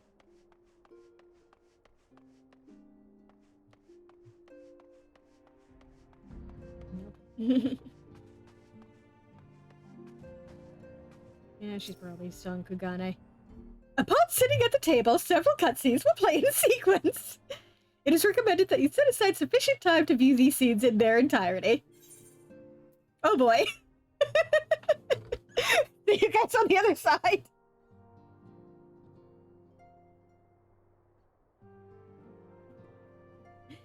Interesting. So the Tsukuyomi was summoned in much the same manner as Susanoo, via the medium of a sacred relic. That's right. They believe their gods, or kami, reside in physical objects. Yeah. This is not the first time we have encountered that warning, and it will not be the last. Of course, usually when they give that warning, it means shit's gonna go down.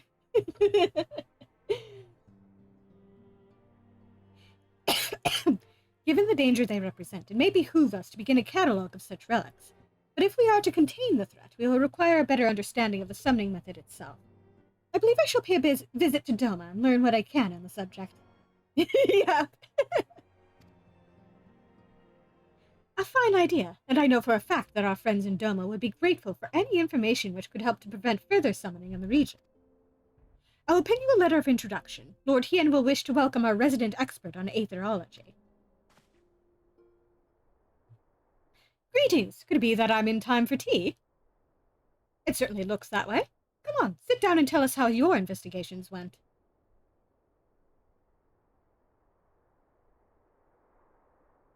And he continues to stand there like an idiot.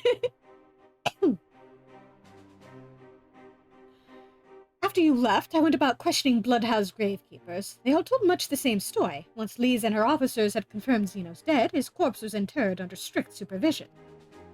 There seems little reason to doubt their testimony on that point, but when I mentioned the defacement of Zenos' grave, accounts grew rather more vague. None reported having seen any suspicious persons in the vicinity, and all assumed the act to have been perpetrated by a vengeful Alamegan. Crucially, however, I was able to confirm that when the offending scrawl was removed, as per Lisa's instruction, no one involved thought to check the contents of the coffin. By that stage, 'tis like that the corpse was already missing. Assuming Zenos has not, in fact, risen from the dead, we are left with two possibilities. Either the body was disposed of to lend credence to the claims of an extremely committed impostor, or an Asian has taken up residence within it.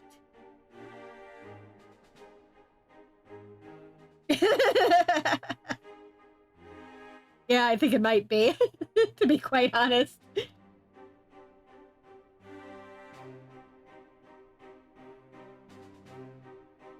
If Asahi was as fervent a devotee as you believe, he would not have been fooled by an impersonation, however committed. We must assume that we are dealing with an Asian and proceed accordingly. Agreed. The question is, how many more such monsters are waiting for Alphinaud and Garlemald? Their presence was his chief reason for going. He understood the risks. I only hope he did not underestimate the extent of the infestation.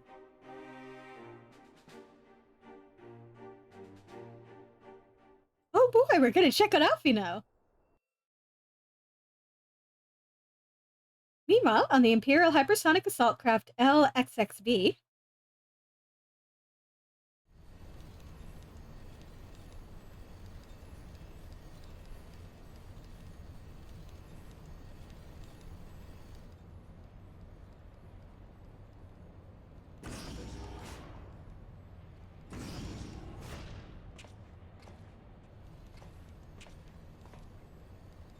Master Alphinaud, we are making good speed towards our destination. Is aught amiss? Nay, 'tis just... I can see naught from my cabin, and was curious to know the land over which we flew. Ah, I'm afraid our military craft are built with a little thought for such niceties. I am happy to indulge your curiosity, however. We are presently passing over the burn on the western edge of Alphinaud. Even with the benefit of a porthole, your gaze would have been greeted with naught but mounds upon mounds of lifeless earth. I have read something of the burn. It was described as a desolate wasteland, bled dry of every last drop of aether. Aye, it is believed that a succession of icon summonings was responsible. When Emperor Solus first came to Alphinaud and beheld this blight, he is said to have reeled at the scale of the devastation. Such devastation! This was not my intention! He declared icons a threat to our very star's existence and issued an empire-wide decree ordering the eradication of all such entities.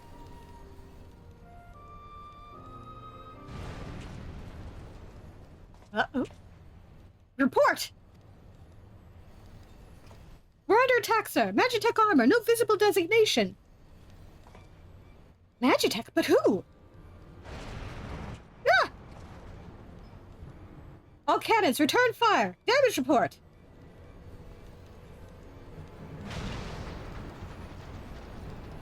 The main reactor's been hit. Helm unresponsive. We're going down, sir. Damn it, they knew exactly where to hit us. All hands, brace for impact.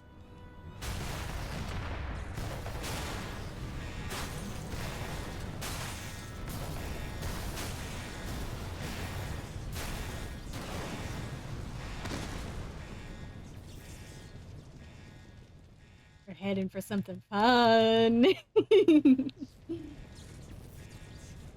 I wasn't sure if we'd actually be doing this, but glad to have you back, Master Alphinaud. We have landed in one piece, more or less.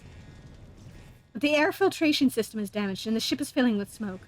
We must gather the survivors and get out while we still can.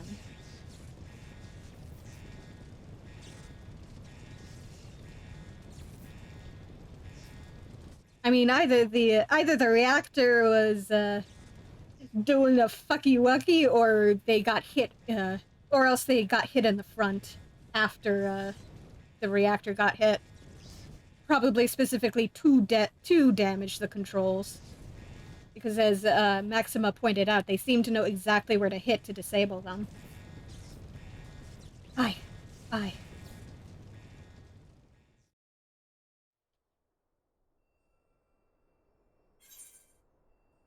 Duty calls! Commence battle for Emissary of the Dawn? I mean, to be fair, we couldn't see jack shit of what was going on outside, so... That's weird! Why are we suddenly in a solo duty?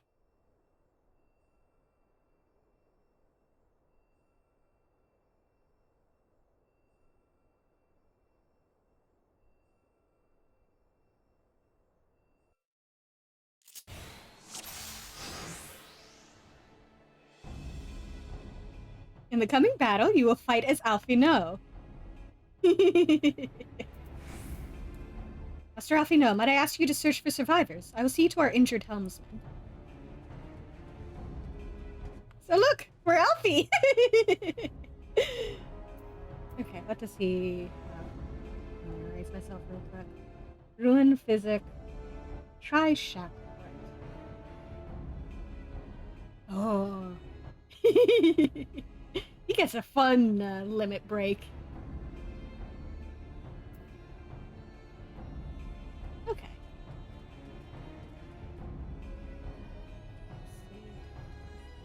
Hello? Anybody alive out here?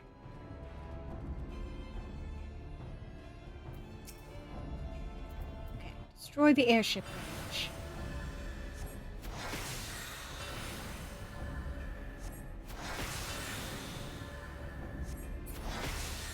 Right? He's so tiny. That's what our buttons do.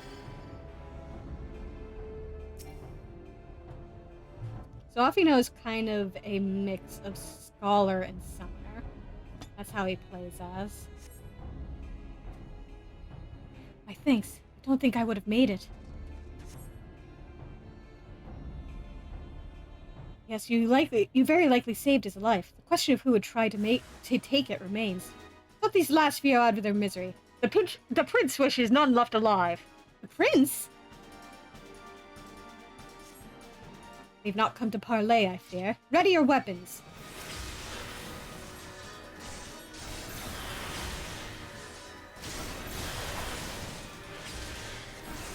Aw, my Carby's like an old school Carby. Good Carby. Beat the snot out of them.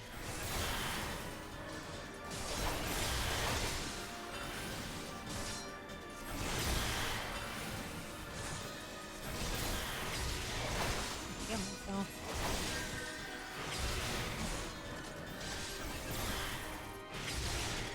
And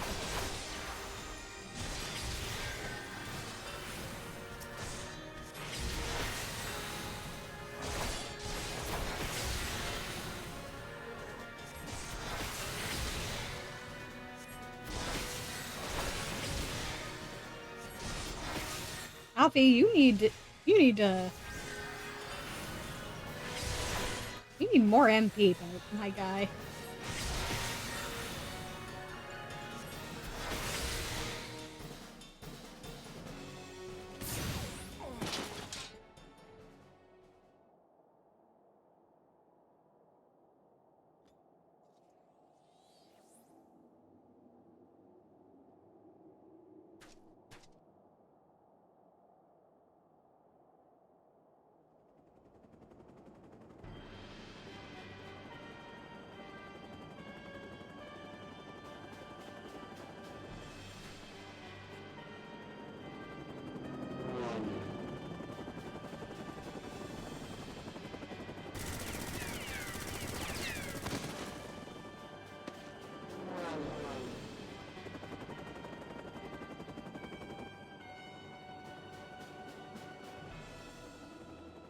Found it. Not here. Not like this.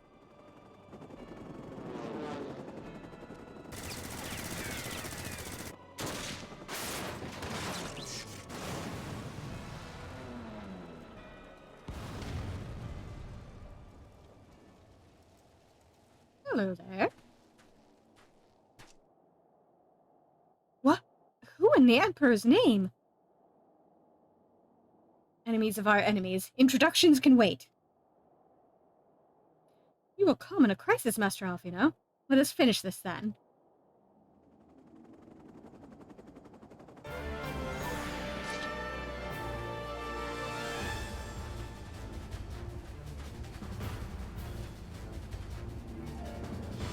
Hello, mysterious stranger.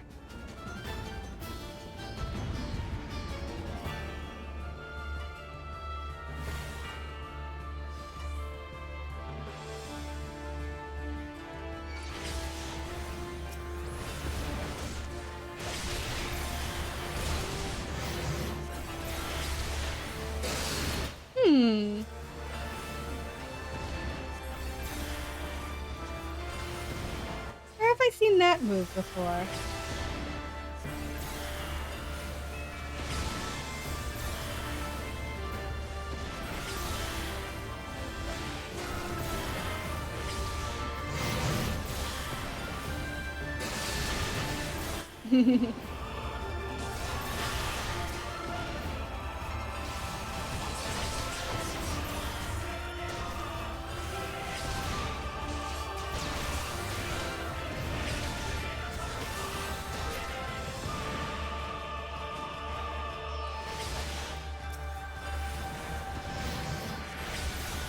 By the Emperor, that man is a fiend! Cross formation, deploy restraints! Whoop.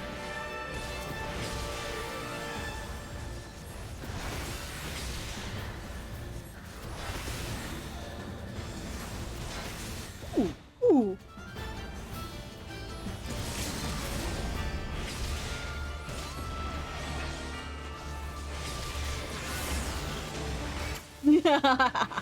Aw.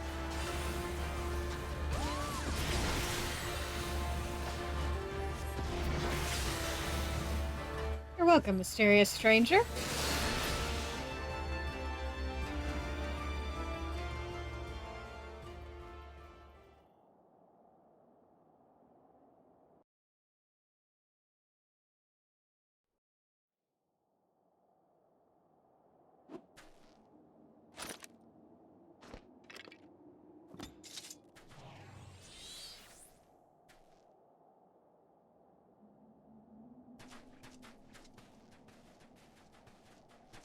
My thanks. Your intervention proved most timely.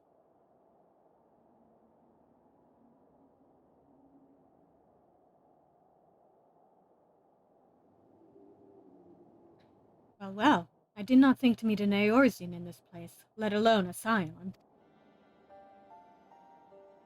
You know of me, sir?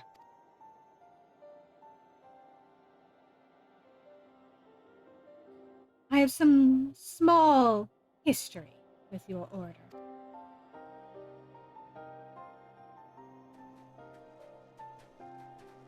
But I would speak of the present. Know you your assailants, and the severity of your predicament? The soldiers bore the insignia of the Emperor's personal guard. And I could venture a guess as to their motive. But you yet have us at a disadvantage, sir. Will you not tell us who you are?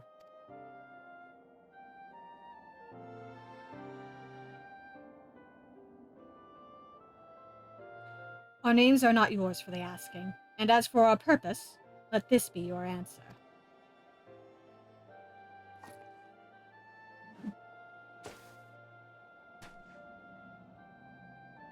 An Asian mask! The face of our prey.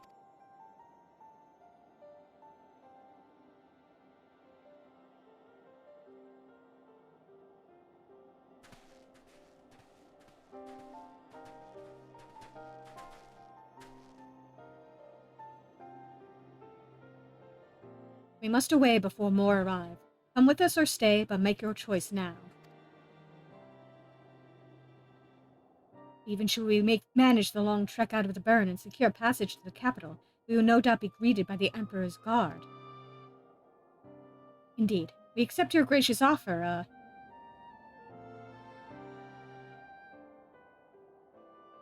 Shadowhunter will suffice for the present.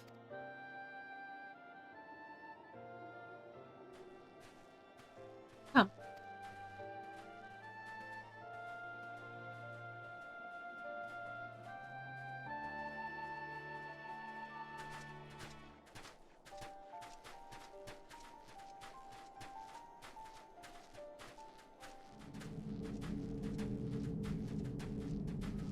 He's been busy.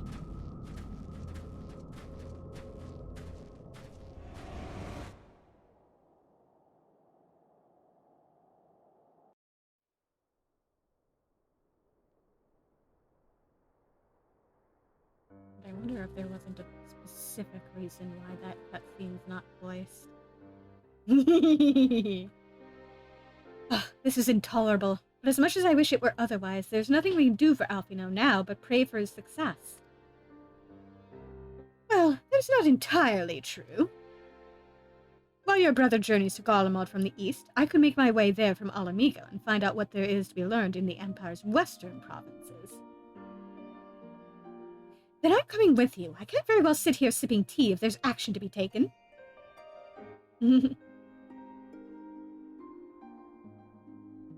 Yeah, honestly. Yeah. Like an English shadow hunter sounds so edgy and try-hard.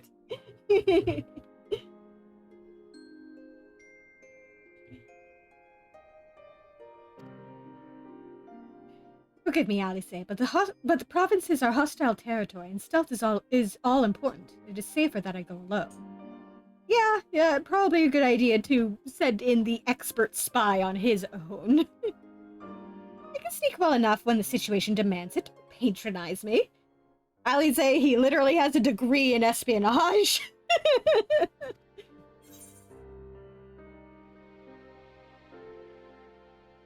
Yes, Farron is not going to volunteer to go to Garlemald in a million years. Which is something we should keep in mind for the future. We should leave this to Thancred.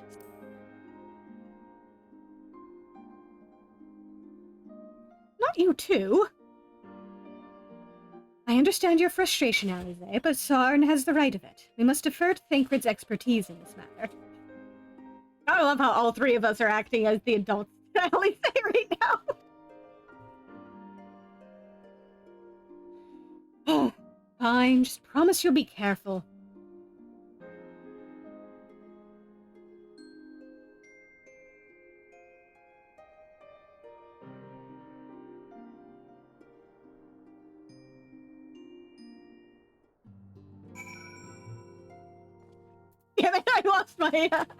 lost my tank stance.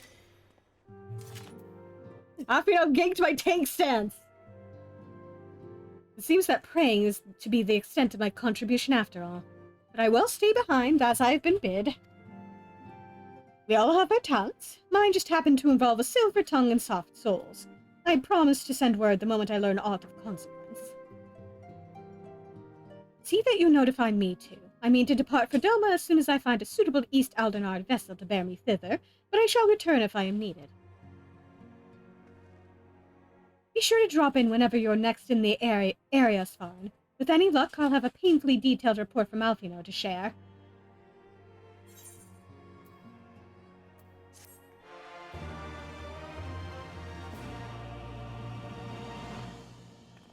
You've learned the emote Ponder!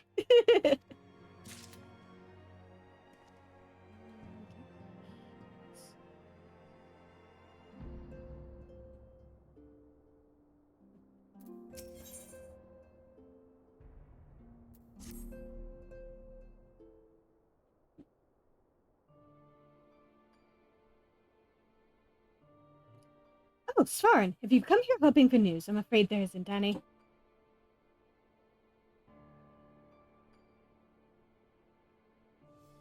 Everything is exactly as it was. Yashola is still investigating promos in the Far East, Thancred is still gathering intelligence in the Imperial provinces, and Alphinaud is still out there somewhere.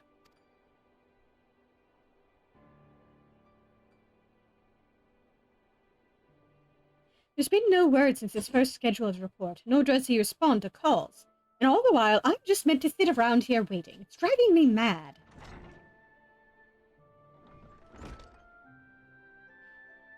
Begging your pardons, I bear a message from the Eorzean Alliance.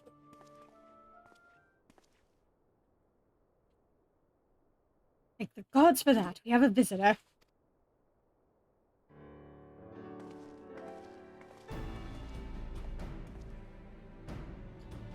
Welcome to the Rising Stones. If you have a message, I should be most eager to hear it.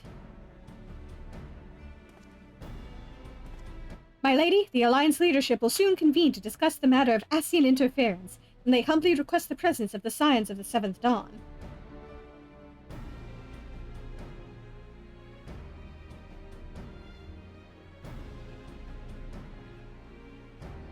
Having assessed intelligence provided by the Alamigan resistance concerning the whereabouts of Zenos' remains, they too suspect Ascian involvement and wish to deliberate a suitable course of action. As the foremost authorities on our foe, your Order's counsel will be most welcome. Of course, we should be glad to assist in whatever way we can. With almost everyone else afield, I'd say this one falls to us. By which I mean, I'm not going on my own. You'll come with me, I trust. Oh yeah. Of course I will.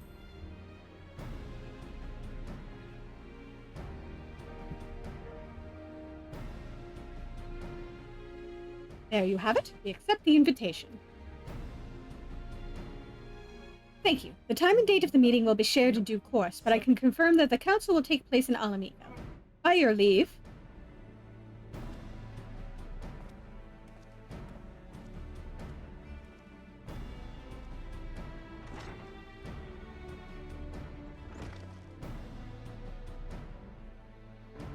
I somehow doubt we'll have anything useful to offer, but standing mutely at a meeting would still be better than the nothing I've been doing of late.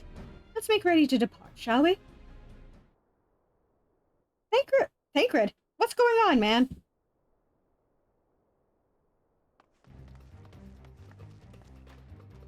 Alright, just be careful on the road back, you hear?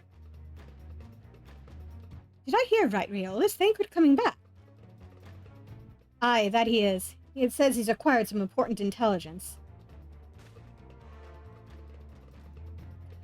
Being in Garlean territory, though, he couldn't risk sharing the particulars in case the Imperials were listening in, so he said he'd head back as quick as he could, and to make sure someone was waiting for him in the Alamigan quarter. Understood. Svarn and I will go. We're bound for Alamigo anyway, and there's sure to be time before the council begins. Come on, let's be off.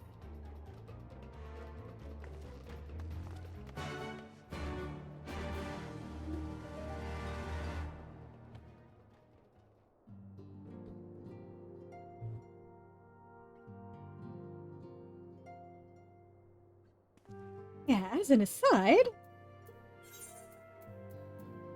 we are just getting started with patch 4.4.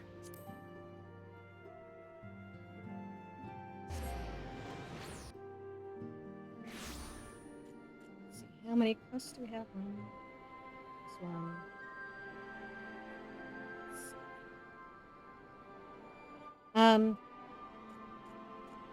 There's 5 patches total, so we're heading towards the end of this sequence. Well, in this particular sequence, there's 5 patches. Let's see, checking how many.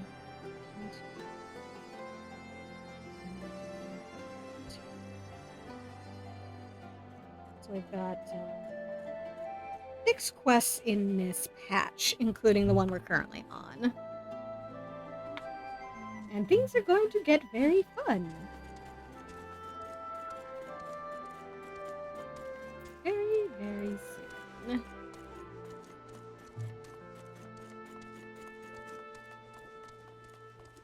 Oh, it's raining.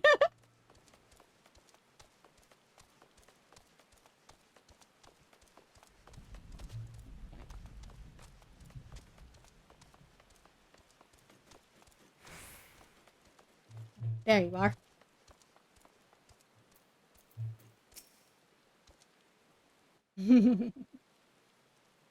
You two are a sight for sore eyes. Now all I need is water for my parched throat. Fetch me a cup, will you? Traipsing through Imperial territories. Thirsty work. I mean, it's raining, so...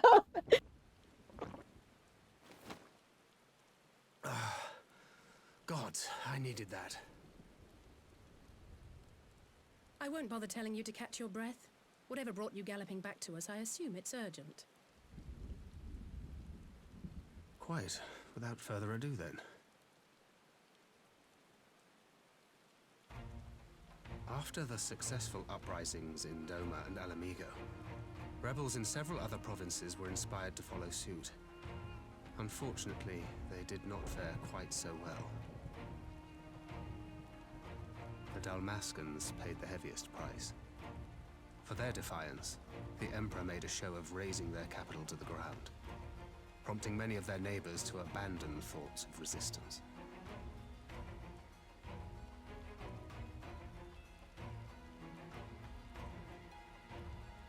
But not all have given up on liberty. Heartened by the news of Doma's prisoner exchange, some still believe that the Empire may one day be amenable to negotiation. We have the shinobi to thank for spreading the good word. They have worked tirelessly to keep the subjugated informed, and a little knowledge can go a long way. There is at least a spark of hope, then.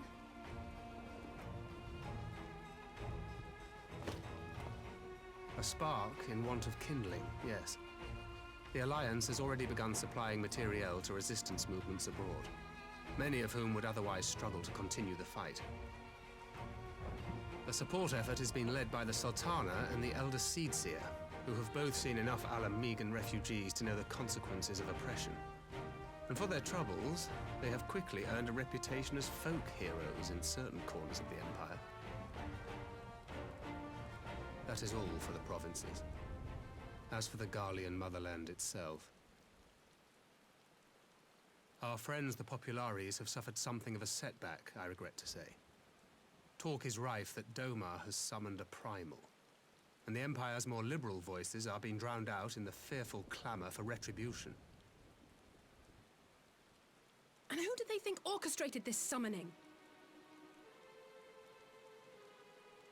Oh, any but those truly responsible. Zenos has seen to that.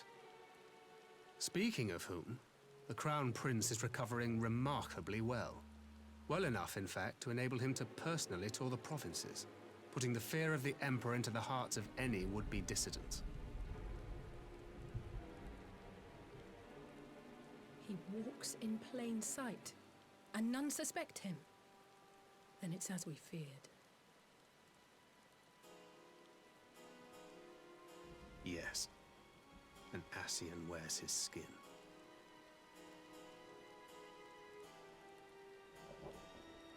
But it was not that which brought me here in such haste. During my time in the provinces, I learned many things. Yet at no point did I hear any report of a Doman emissary in the capital. But Alphinaud should have arrived by now. Could they be holding in there in secret? The possibility did cross my mind, but I have reason to believe he never reached his destination. As you know, Scions assigned to covert operations, such as Riol and myself, are issued special link pearls for communication in the event of an emergency. I mention this because it was originally Alphinaud's task to coordinate the response at headquarters, meaning he has one. And whose voice should I hear when mine recently crackled to life? You spoke with Alphinaud? Spoke with? No. I but heard his voice, and none too clearly at that. 2 words were all I could make out. The burn. The wasteland on the edge of Otherd. Something must have happened to them there.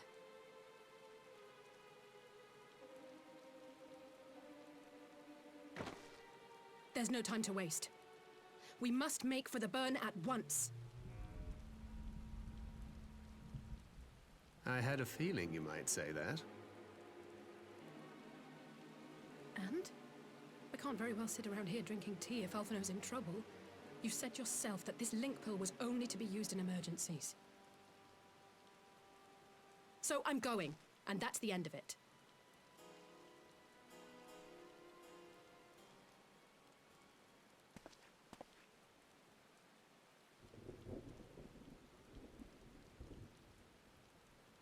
Oh, far be it from me to change your minds.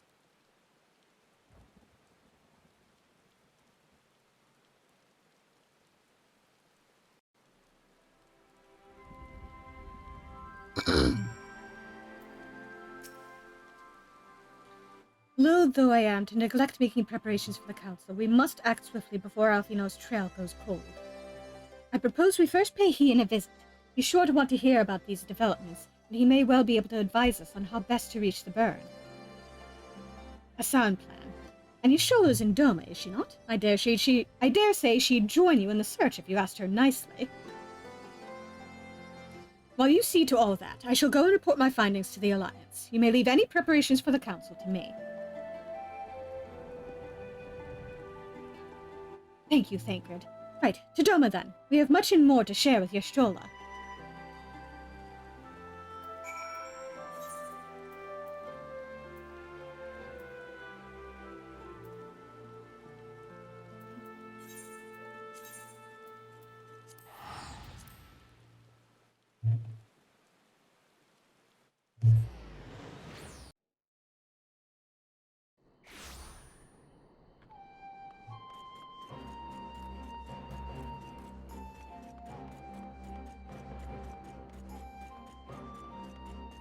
Hey, Stola.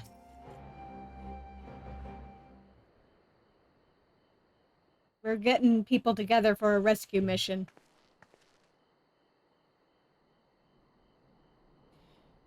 That is curious indeed. While other matters demand my attention at present, I shall bear what you have told me in mind.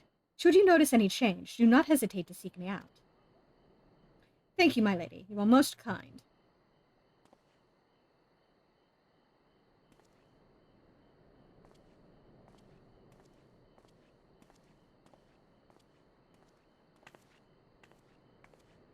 Well, well, 2 faces from the dim and distant past. Come now, it hasn't been that long. Who was that you were speaking with?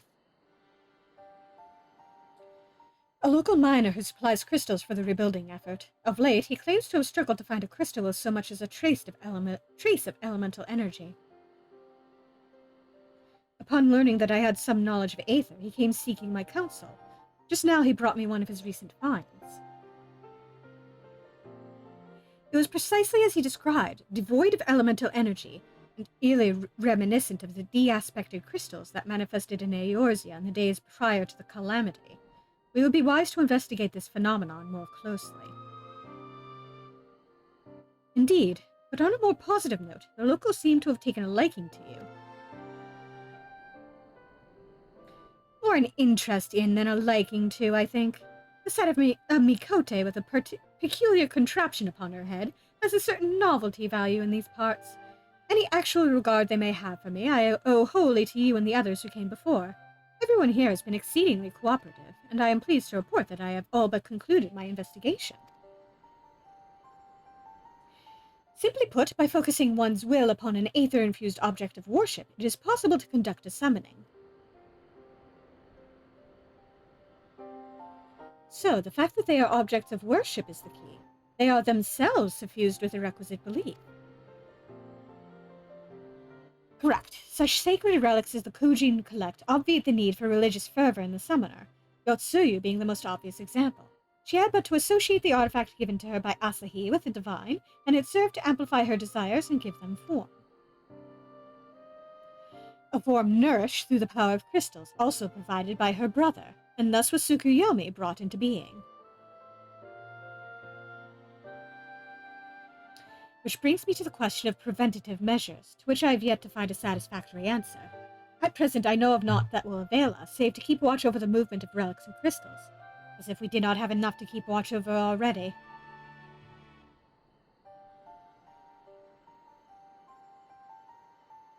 But I doubt you came all this way to hear that which may be perused in a report. Has something happened to Alphinaud?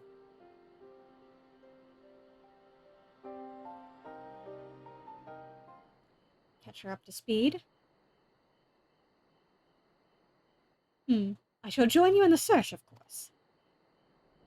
Thank you, Yashola. I should be glad of your help, truly. Now, if there's nothing else, shall we go on ahead and I shall go on ahead and request an audience with Lord Hian.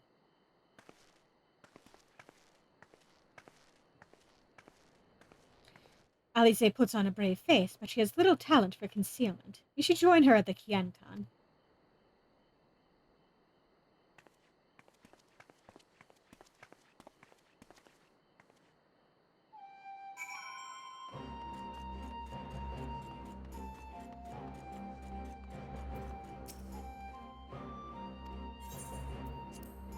Head on in.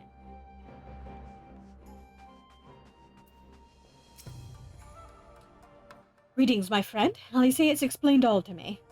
Needless to say, you shall have our full cooperation in the search, even if Alphinaud's trail does lead to the burn of all places.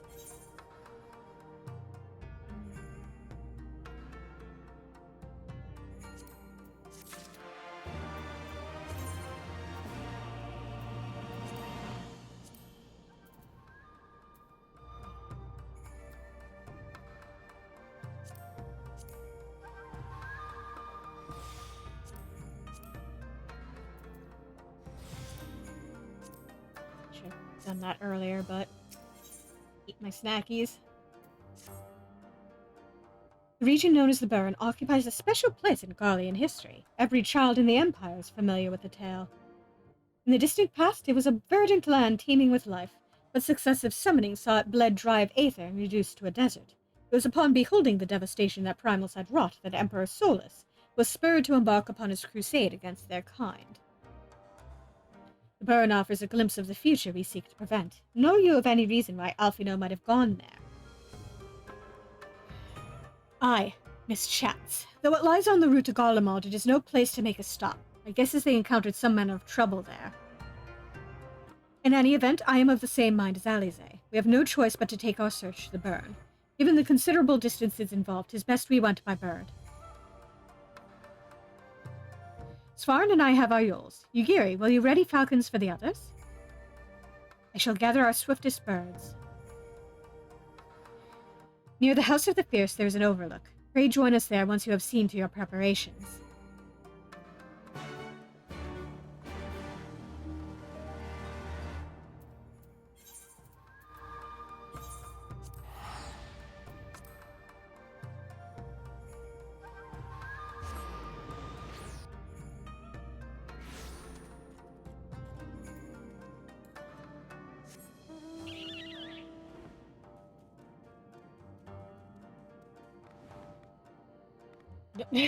Damn it.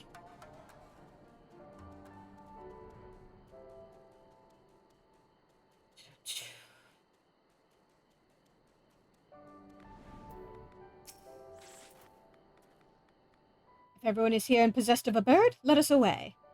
Remember, our destination is a barren wasteland. There's no civilization to speak of for 100 miles in all directions. Take care you do not lose your way.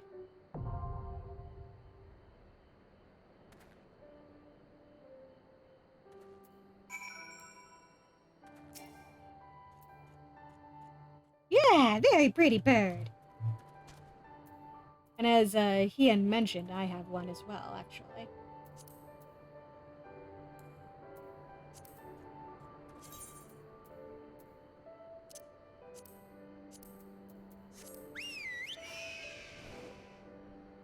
Here he is. Pretty bird.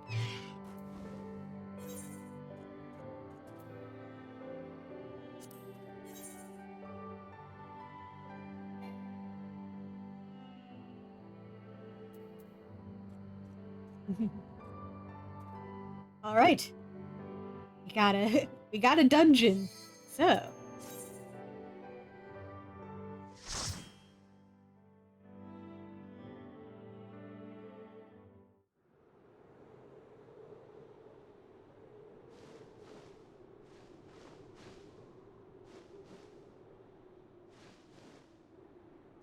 make ready, friends.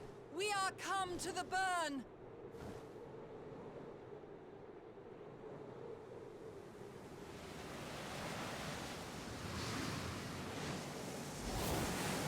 Everyone, land where you can. We must wait out the storm.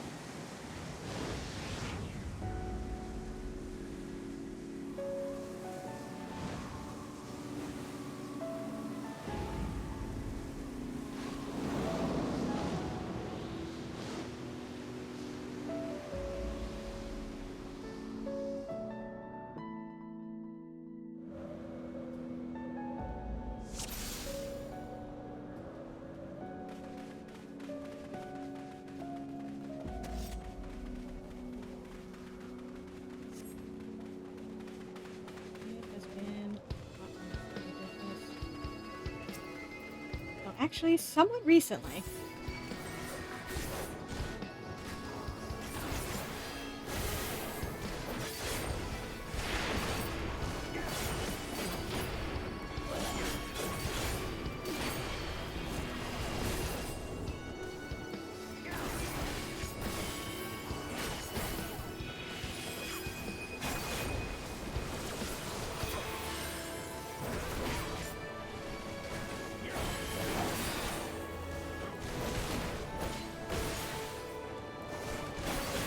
I wouldn't be surprised if they were based on that.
It's all over now. Stony pillbugs of doom.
You should go soon enough.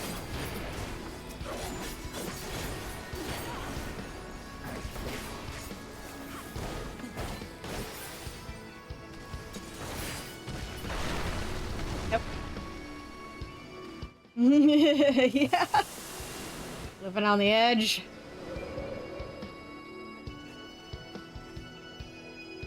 Right, here we go.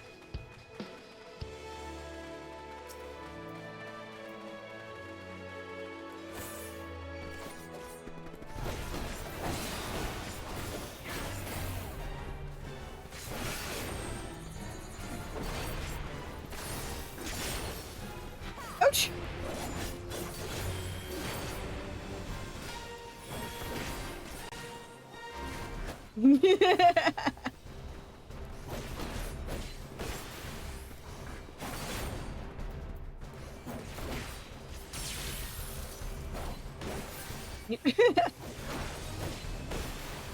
Yeah, he started to run and then was like, what?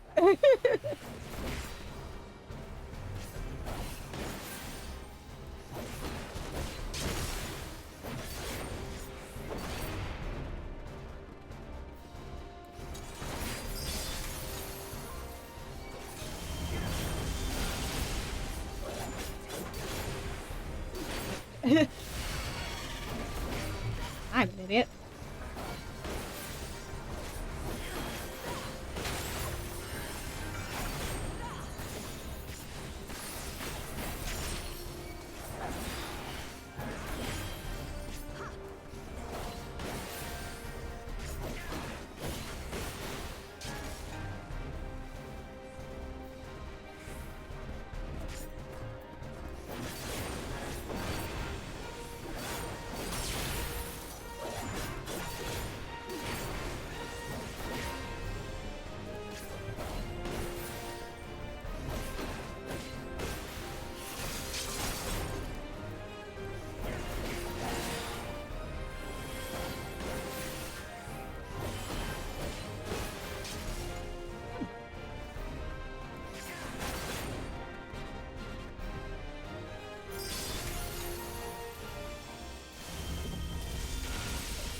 There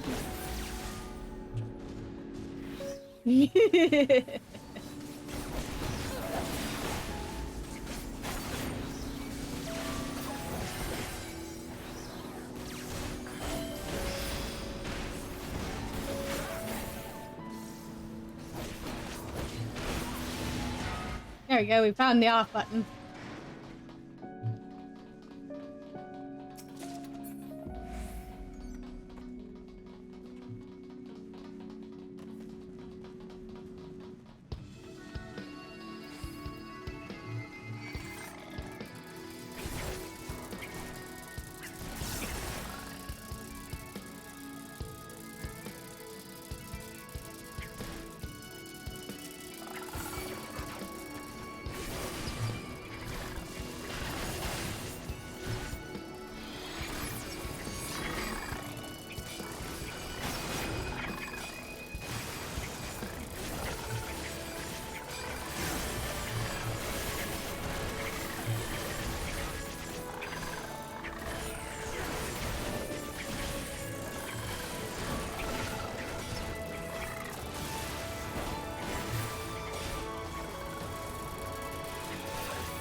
Leave this to me.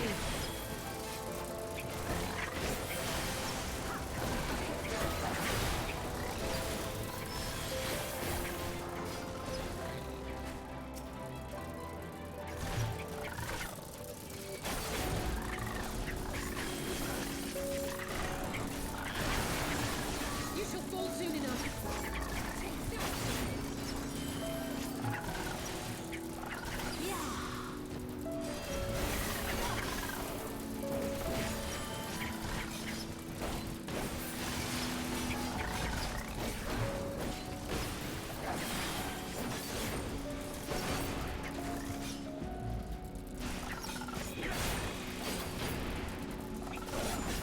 I shall make it quick.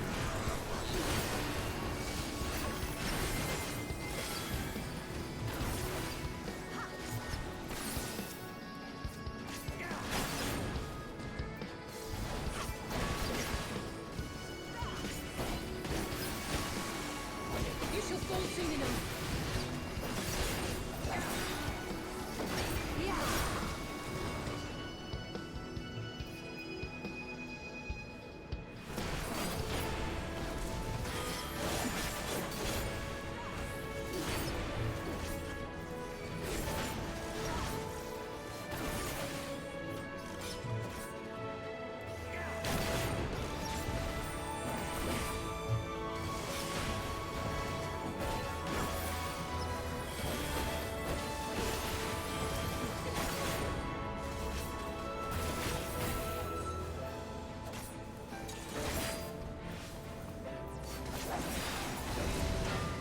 There we go.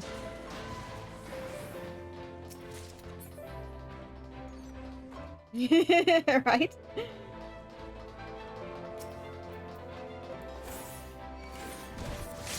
Let's give them a show.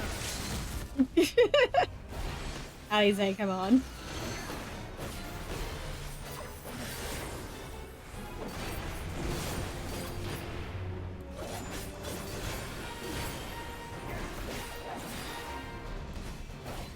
I shall make it quick.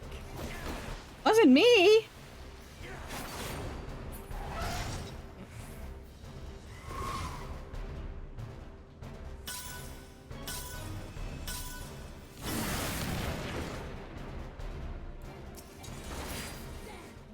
I shall make it quick.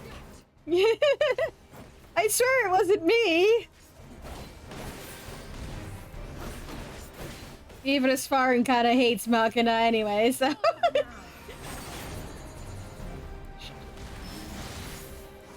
Ow!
Oops.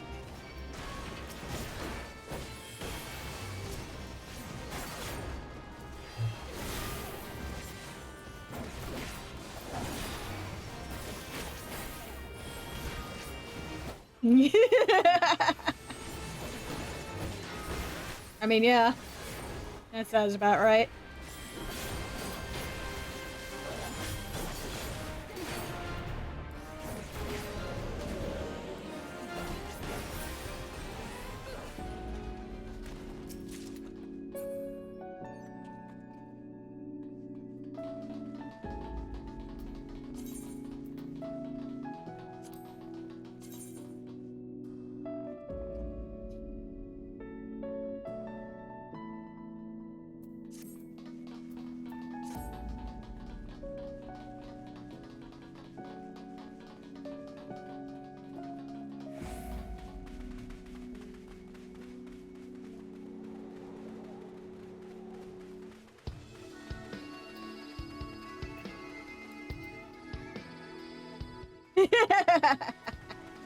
Probably.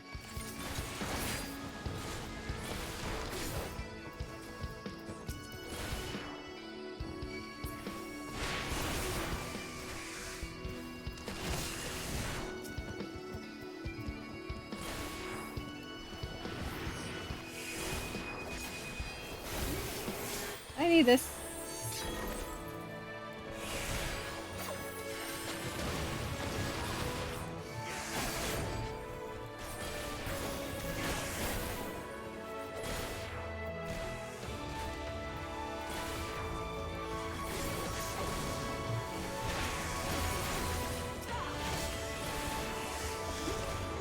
Crap.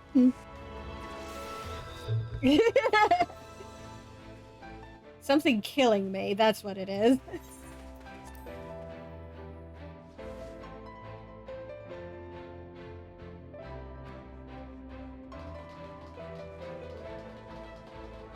Let's try this again with less dying.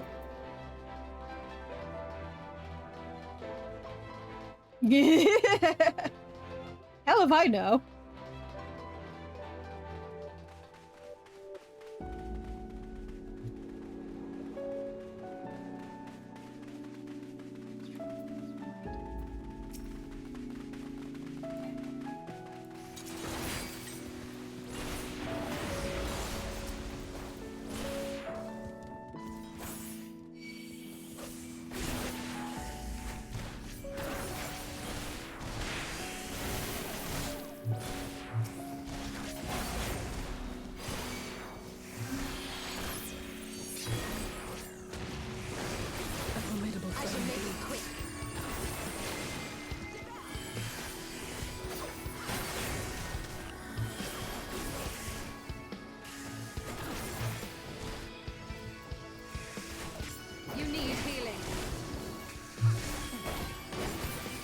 You Alize!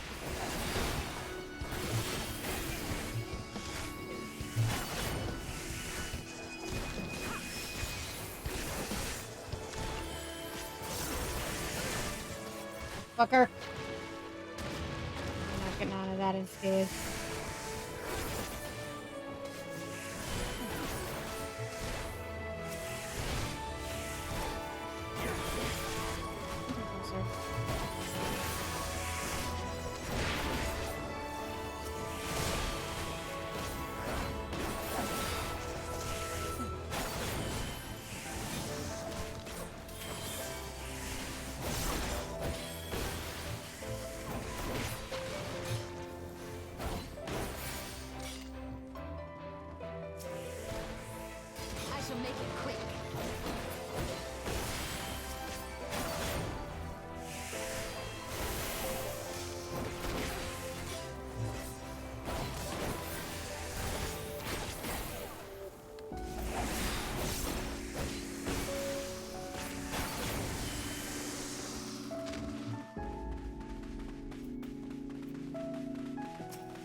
Bit late for that.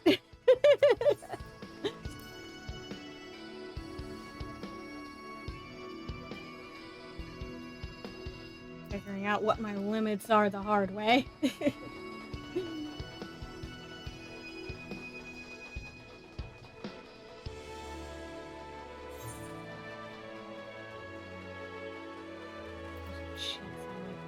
Be under-geared for this. Especially because I have 68 things in equipped.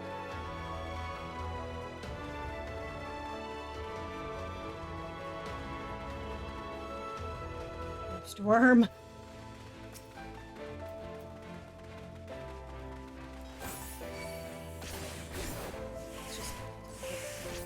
These guys.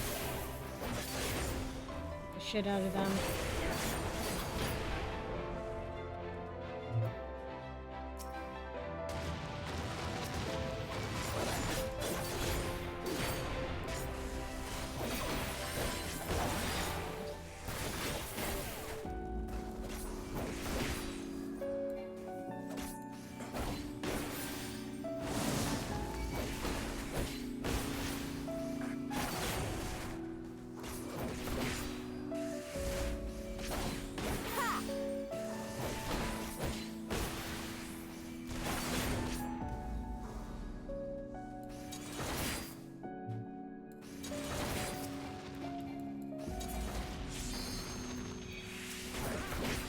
You shall fall soon enough.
Okay, that went much better.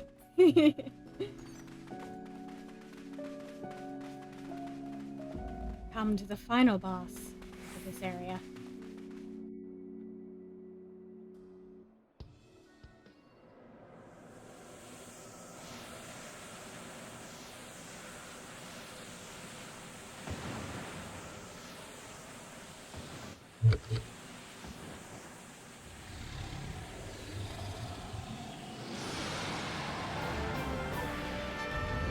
Hey.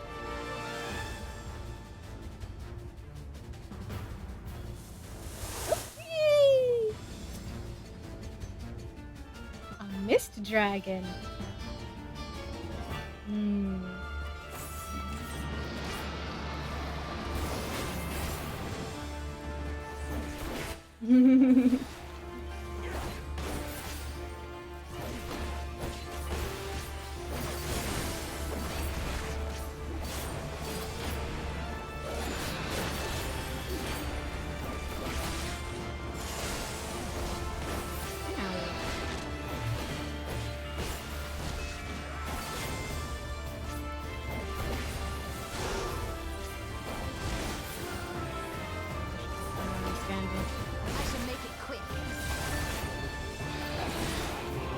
Yeah, it's a very pretty lizard.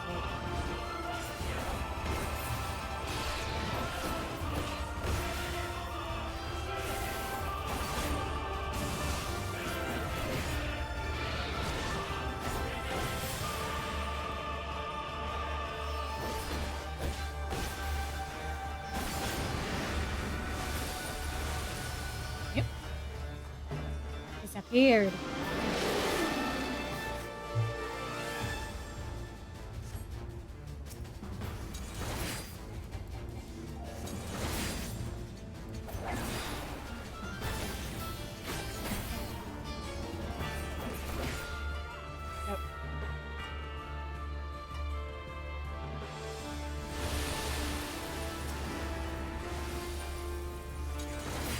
You shall fall soon enough.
To the Mysticos.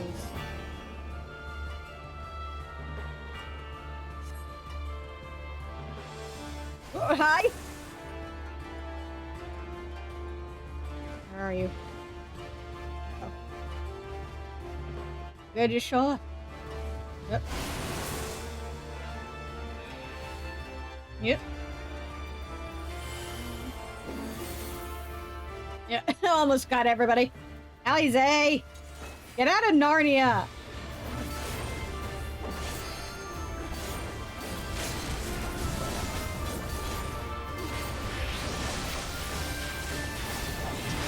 will not be denied.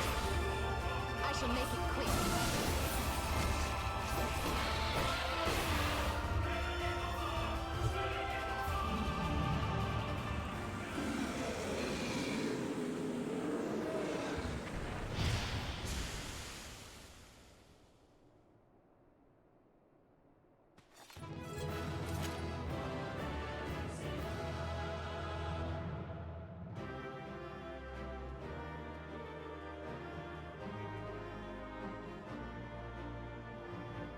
Oh, hey, Ian. Nice of you to join us.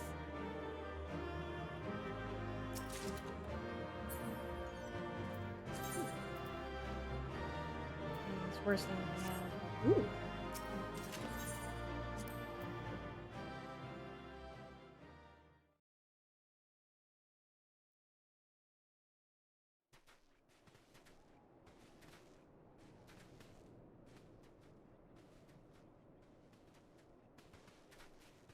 Between contending with bloodthirsty beasts and sand in my every conceivable place, I'm quite ready to leave this wasteland. But first things first. Do you see the crashed ship over yonder? Judging by its class, it must be the vessel that bore Master Alphinaud away.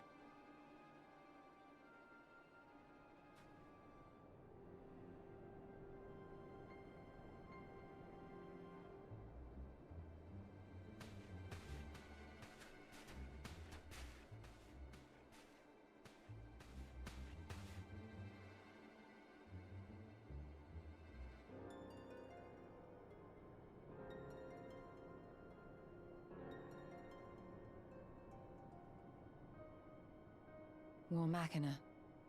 It would seem they were involved in a struggle.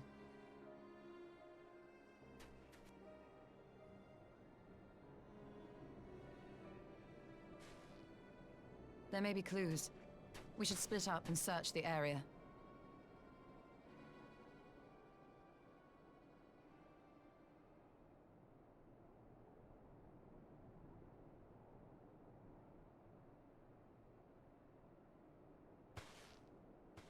There's no sign of Alphinaud, nor of Maxima and his people.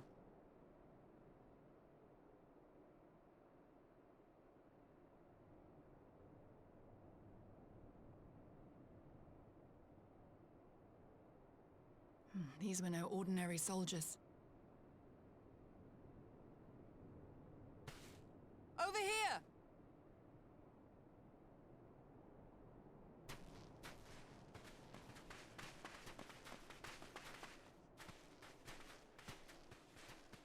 The insignia on this man's uniform identifies him as one of the Emperor's personal guard. Hand-picked soldiers, answering only to the royal family. That would explain why all the casualties are Garlean. They were fighting their own. You're saying the Emperor was behind all this? That Alphinaud is his prisoner?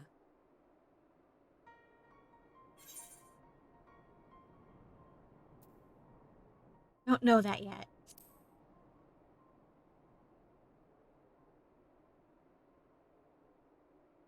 Aye, we must not jump to conclusions. Besides, Alphinaud is more than capable of looking after himself, is he not?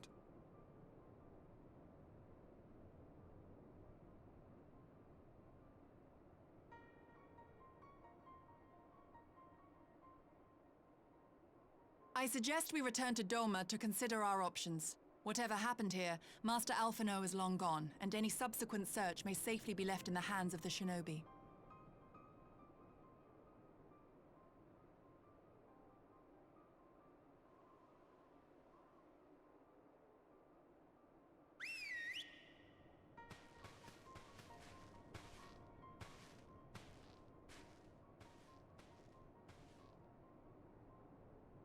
Where in the world are you, brother? If you die on me, I will never let you hear the end of it.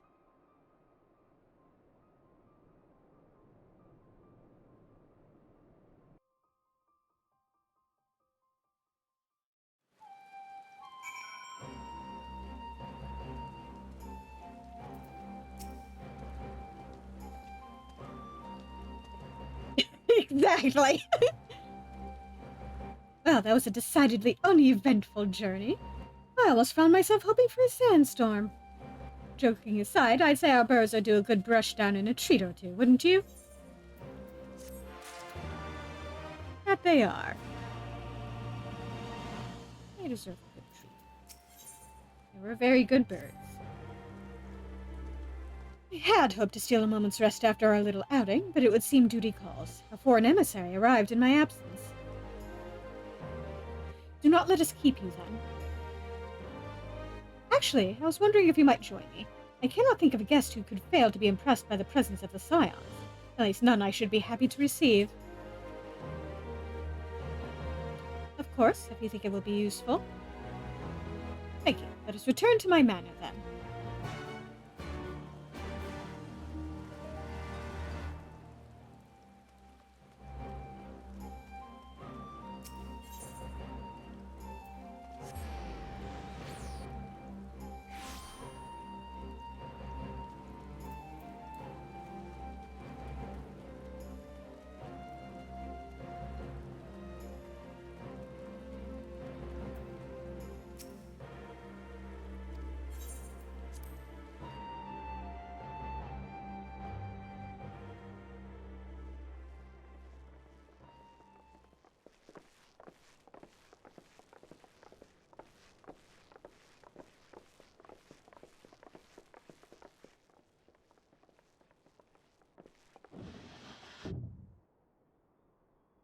Lise, what brings you here?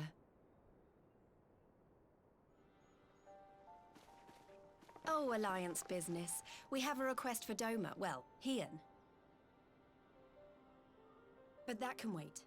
They told me you were out searching for Alphinaud. Did you manage to pick up his trail?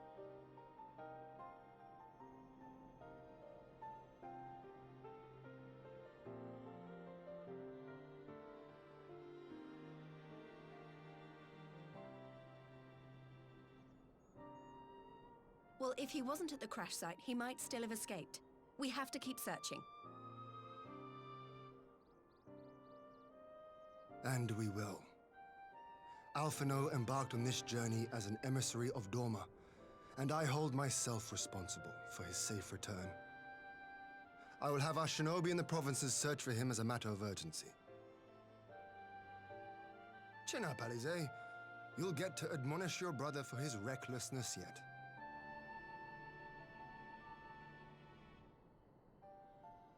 Well, someone has to do it.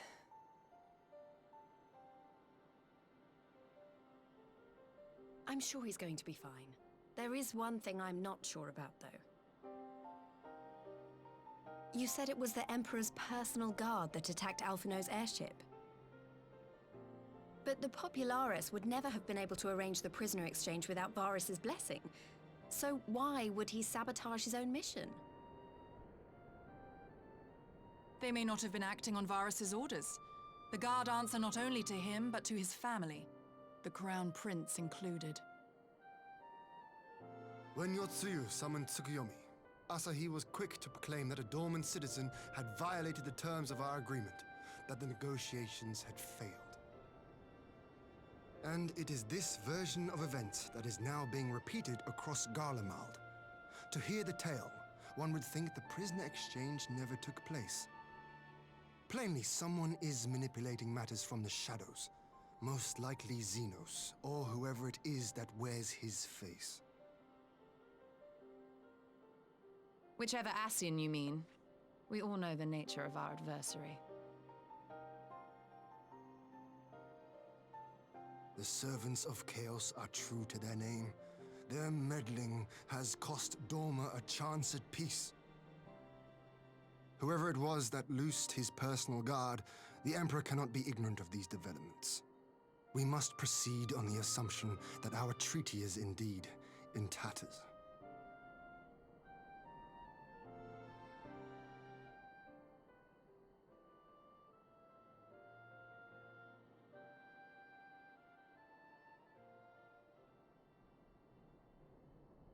But come, Lys. You have journeyed far. Let me hear your petition. Right. So the big news is that Alamigo has agreed to join the Eorzean Alliance. To make it official, and discuss where we all go from here, the leaders of the 5 nations are planning to hold a meeting, and we were hoping you might come too. We've already seen what we can achieve when we work together, and the Alliance hopes to work even more closely in future. They think it's our best hope of keeping the Garleans in check, and I agree.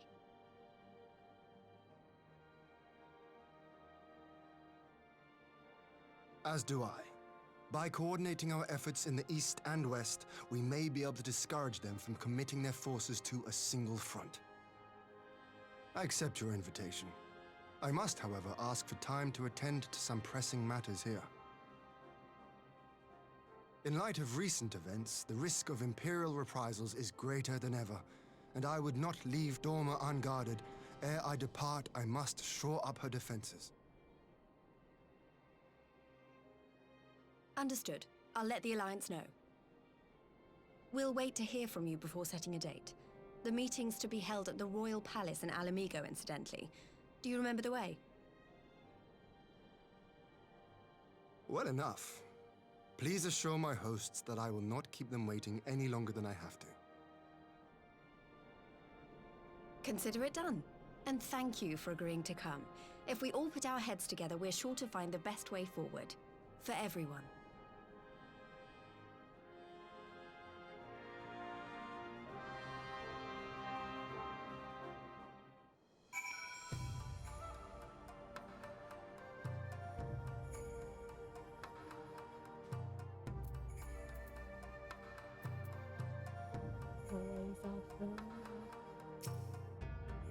Particular cutscene I'm excited for. We're definitely not going to get to it tonight at this rate. But we'll continue on. My advisors and I will presently convene to discuss the matter of Doma's defenses. You are welcome to stay, of course. Had you not offered, I would have requested leave to remain, where the Asians are concerned, naught may be left to chance. As ever, we would benefit from your experience. I thank you for coming, Lise, even if it was on official business.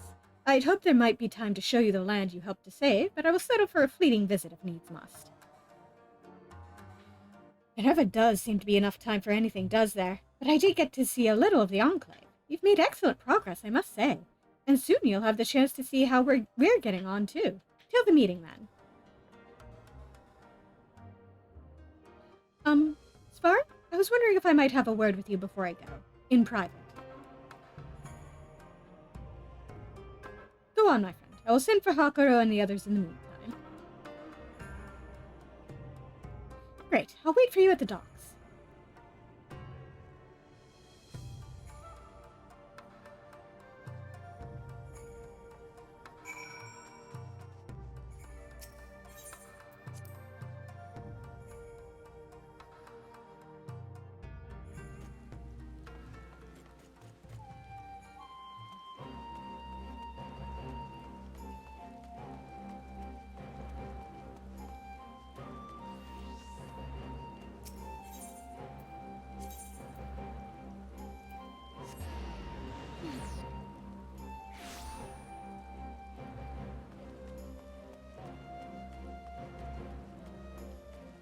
Hey, Lise, want to share the umbrella?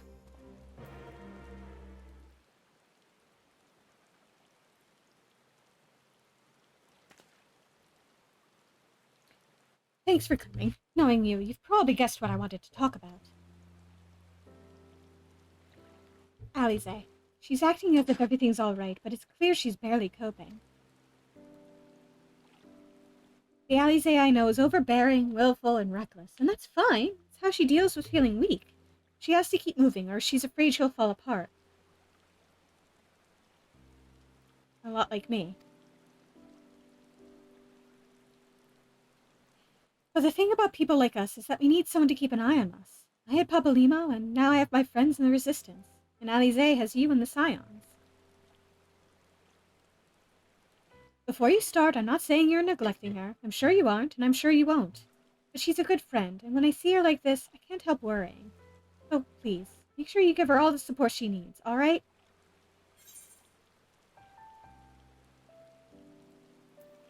Leave it to me.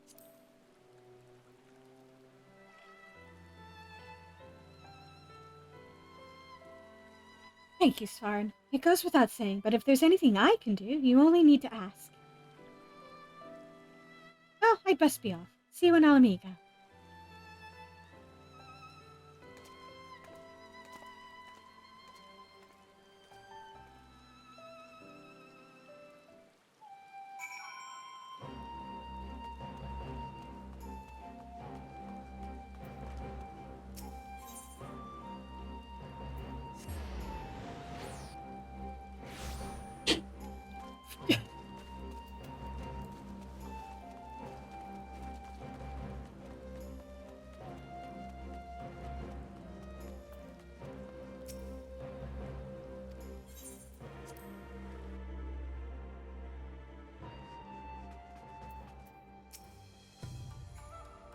Oh, there you are, my friend. Everyone is assembled, so let us begin.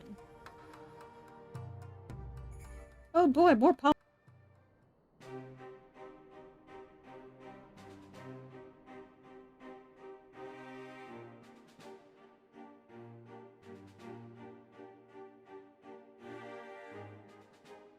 If we are to ready ourselves for invasion, we shall need manpower, provisions, and time, all of which are in notably short supply.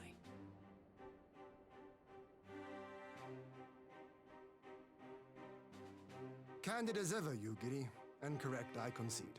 Fortunately, I have an idea.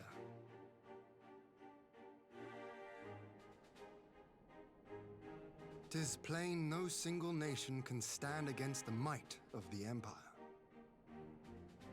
And it was only with the aid of others that Dorma succeeded in winning her freedom.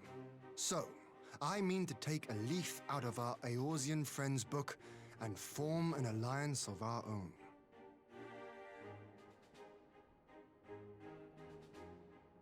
In addition to those with whom we already share an understanding, I would reach out to Hingashi and Suinosato, and further afield to the myriad peoples of Nangsha and Dalmasca. I am under no illusion. Not all will answer the call. Yet disparate though we may be, we are united in our desire for freedom.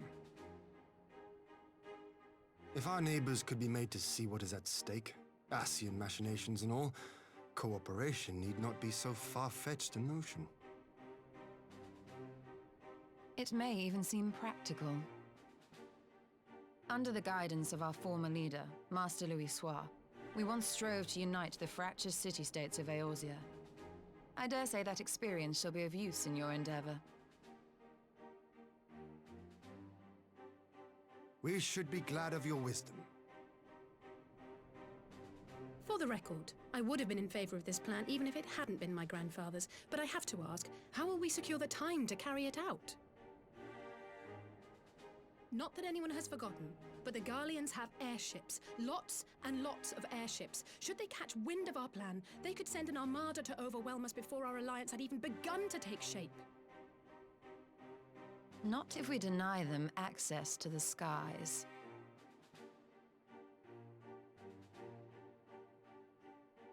During our time in the Burn, the Warrior of Light and I chanced upon some Allagan ruins. Oh? As such ruins go, they were not particularly unusual. But something about the surrounding land struck me as odd. Faint though it was, its ethereal residue was uncannily similar to that of Azizlar. Identical, in fact. For locations so far removed to share a single etheric signature is all but impossible. I conclude, therefore, that the Allagans created the floating continent with land taken from the Burn. While that is a most intriguing theory, I fail to see what relevance it has to Dorma's defense. Azizlar was enclosed in a powerful energy barrier, impenetrable even to an Agrias-class battleship. It occurred to me that those ruins may have enjoyed similar protection. I have no proof, but the Warrior of Light did report seeing a structure resembling other known Allagan field generators.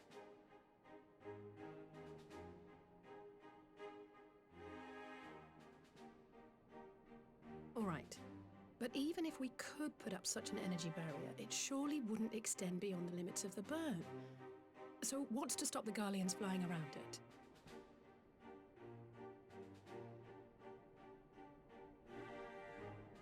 Fuel. The Dalmascan capital, Rabanasta, was a key Imperial refueling point in the east. By laying waste to it as a lesson to the rest, the Empire greatly hindered its own operations in the region. If an Imperial fleet were to advance upon Doma, it would now have little choice but to travel, as the crow flies, over the Burn. I see. A word of caution. Even assuming the generator still functions, raising a barrier of such a scale will require a prodigious amount of energy. And few places are so bereft of suitable crystals as the Burn.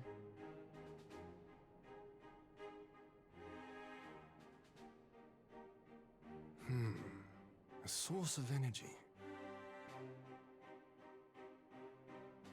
Tell me, did the Allagans make a habit of launching things into the sky?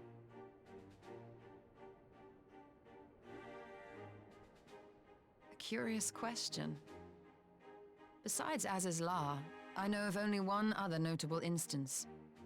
The Red Moon Garlemald, whose fall triggered the calamity. Just the 2 occasions, you say? Then I believe I may have a solution to our energy problem. You do? I may. To find out for sure, we would need to visit the Azim Steppe.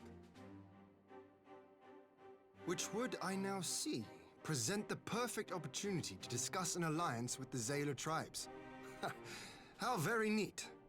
What say you then? Shall we see whither this road leads?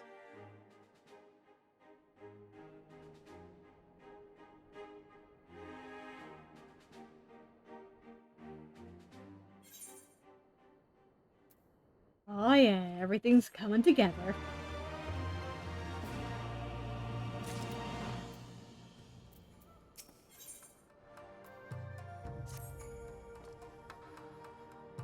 It is settled then. I will journey to the Azim steppe with the Scions. You, Gary and Hakaro, I leave our other neighbors to you.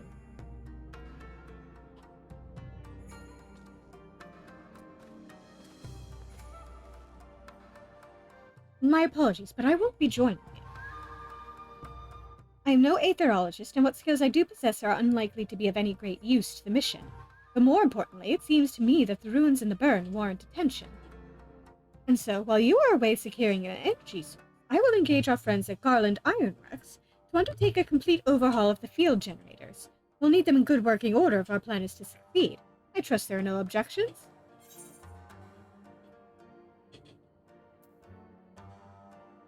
Yeah, be careful in the burn.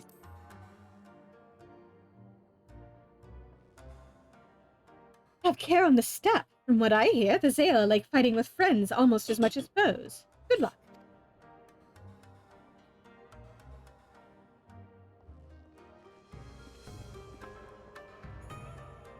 Just the three of us, then. Very well. Shall we make first for reunion?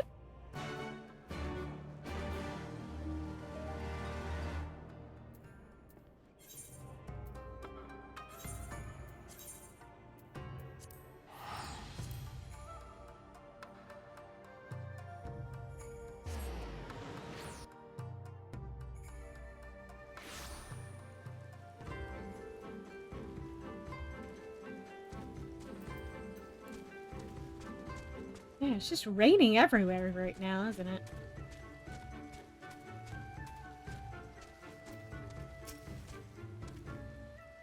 Oh, this is the Azim stuff.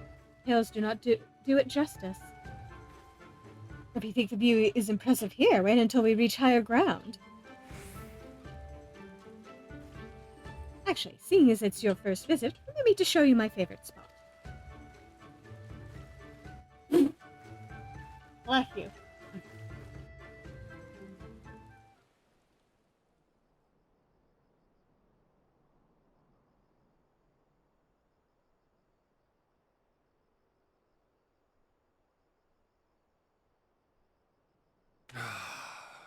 I will never tire of this vista. The endless fields, the boundless skies. 'Tis a sight to make a man forget his cares. But not his purpose, I trust. Might this be a fitting moment to tell us what we are doing here?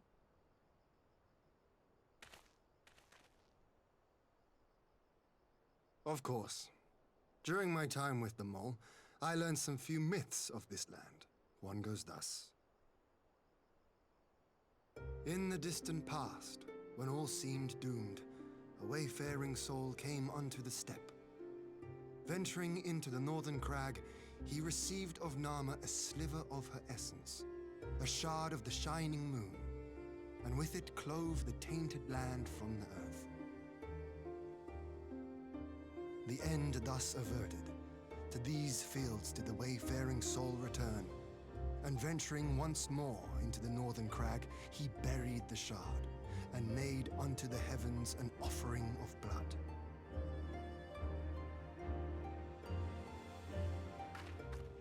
A tainted land cloven from the earth and an offering of blood to the heavens. Azizlar and Garlemald. That was my thinking, yes. And you believe that yonder mountains hide an artifact possessed of sufficient power to raise Azizlar up to the heavens? I suppose that might suffice. Worth a closer look, would you say? I would.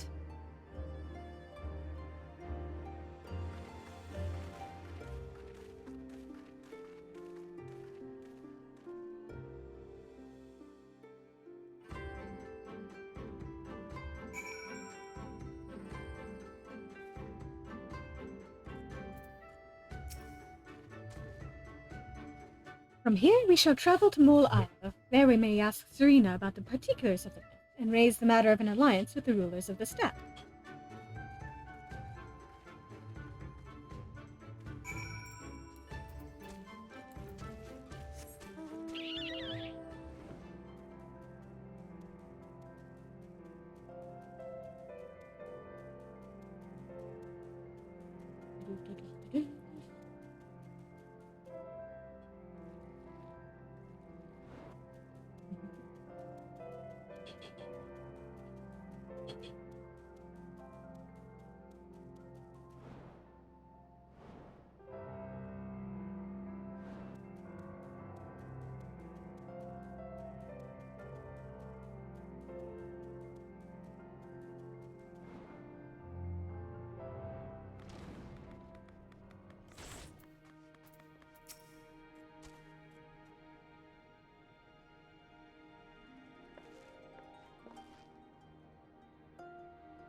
again, Svarin. I'm glad of your visit and the opportunity to welcome a new friend. How may we serve you? There's a matter I would discuss with the mole. It concerns not only the peoples of the steppe, but of every land in the Far East.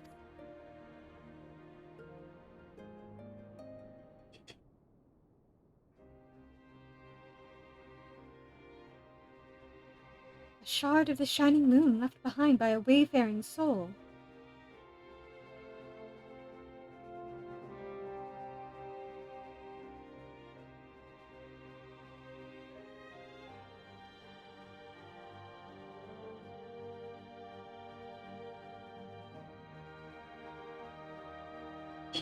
And you need this to protect our lands?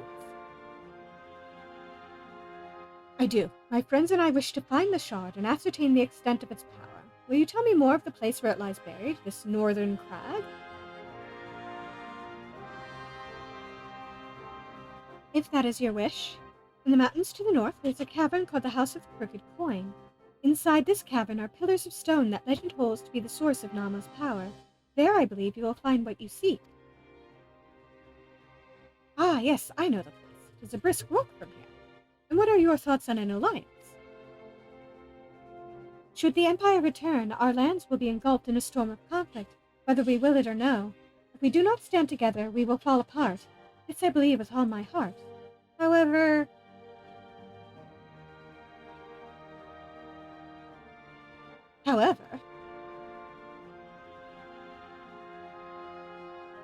Among the tribes of the steppe, there are those who revere Nama above all else. To them, the pillars are sacred and not to be disturbed. Should you proceed as you propose, such tribes are like to spurn an alliance, prompting others to follow their example. That is my concern. But it is by no means certain that the pillars will provide the answer you seek. Ere you risk the ire of the followers of Nama, might you not first visit the House of the Crooked Coin? If all is as you hope, we may then consider how best to earn their blessing. I thank you for your counsel. We will do as you suggest. I have no desire to give offense to those with whom I would join hands. Thank you for your understanding. Though the mole may reign over the steppe today, this decision will shape the days to come, and we would not force others into war against their will. Nor we. 100-fold stronger are they who choose to fight of their own accord.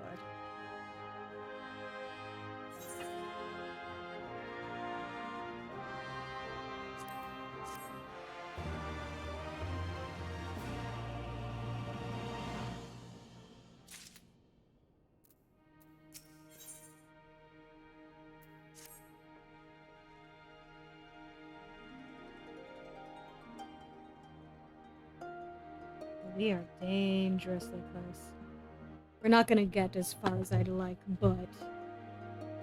well... we might, actually. Depends on how fast this goes. It seems the time has come to put my skills to use. Pray lead the way to the House of the Crooked Coin. I'm not confident we'll have time, but... I'll see.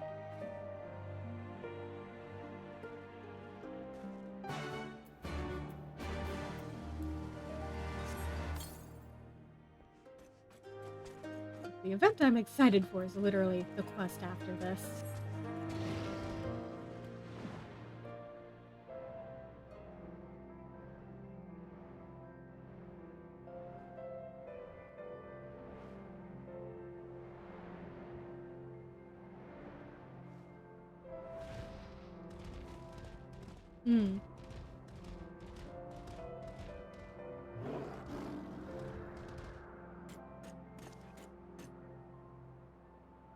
It sure looks techy.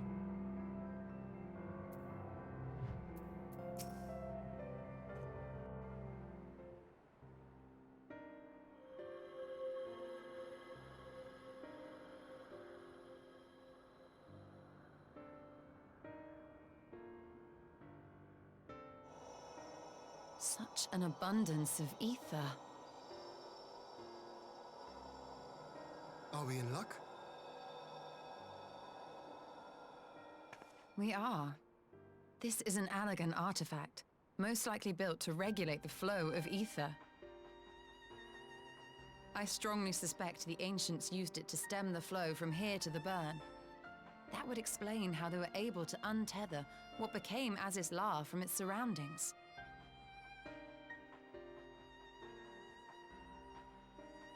But were we to throw open the floodgates, the resultant deluge would surely be sufficient to raise our wall. And in restoring the flow, we may also restore life to the wasteland.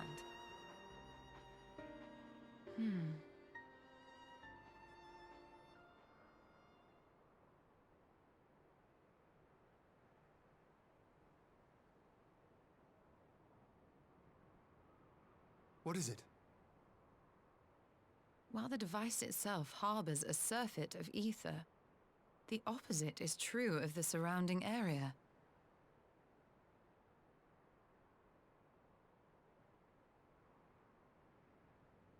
An effect of regulation, perhaps.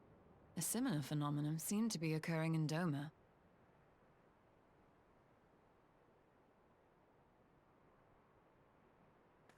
Whatever the explanation, the answer will not reveal itself here. We have seen what we needed to see. Let us return to Mol Ilo.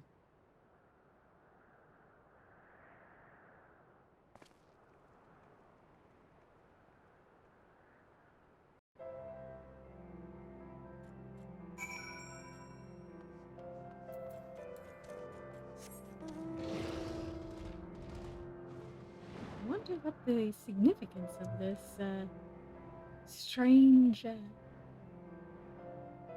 siphoning off of ether could be.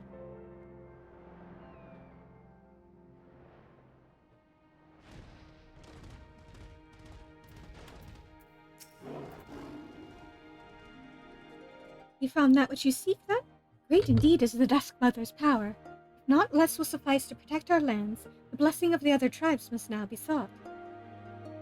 Of course, but to which tribe should we appeal? There are many who worship Nama, but none are so fervent in their faith as the Dotharo. Their consent shall be the key.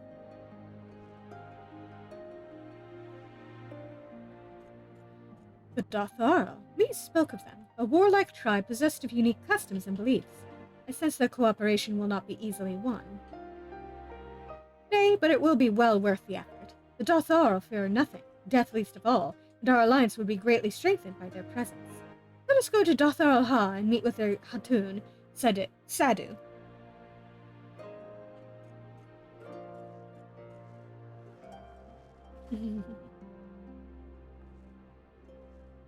Serena seems excited.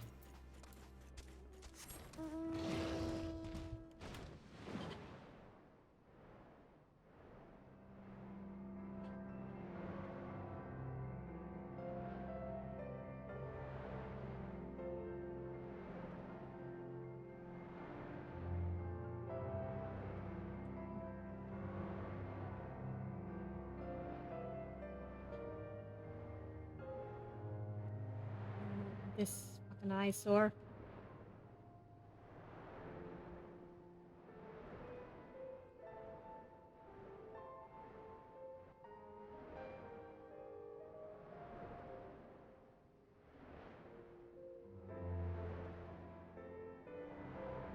Ooh.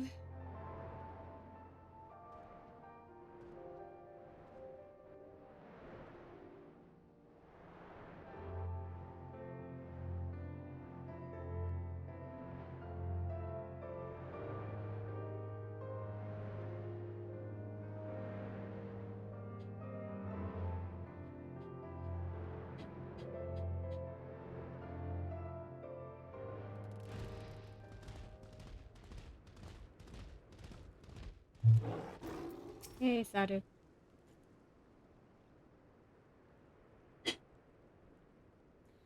You again. Other matters demand our time, Han, unless it is battle you seek. Alas not. Quite the opposite, in fact.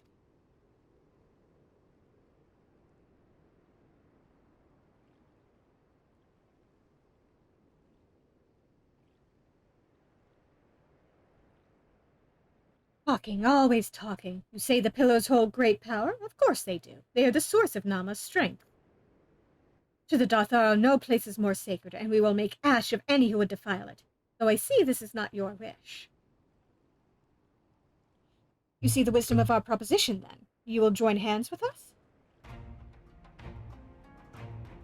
I said nothing of joining hands. You wish to wield Nama's power to defend these lands, and this I will allow. But for leaving the steppe to fight the men in iron, I would have something in return. Namely, battle with you, Han. The Nodum ended ere it began. I would face you alone, without distractions. Defeat me, prove yourself the stronger, and you shall have the Dathar as your allies. Surely these are agreeable terms. Well, this is a not wholly unexpected turn of events, though I had assumed I would be the one required to fight. Alas, the Hatun has made her choice.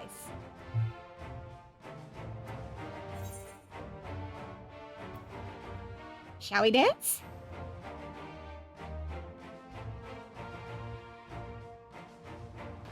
Ha! It shall be a battle the steppe shall not soon forget. Already my soul burns brighter. Prepare yourself, Han, and await me outside the Ha. I will gather my witnesses and join you anon.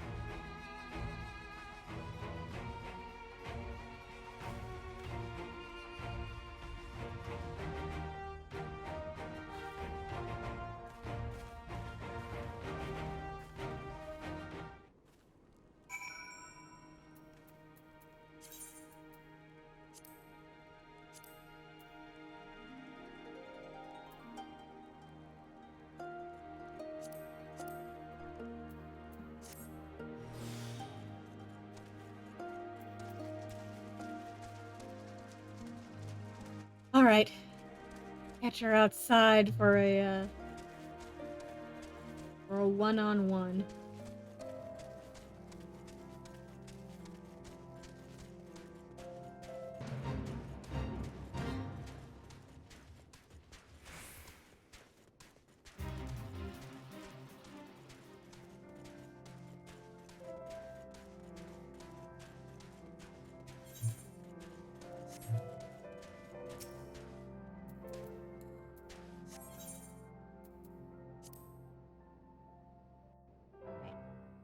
See how long this takes.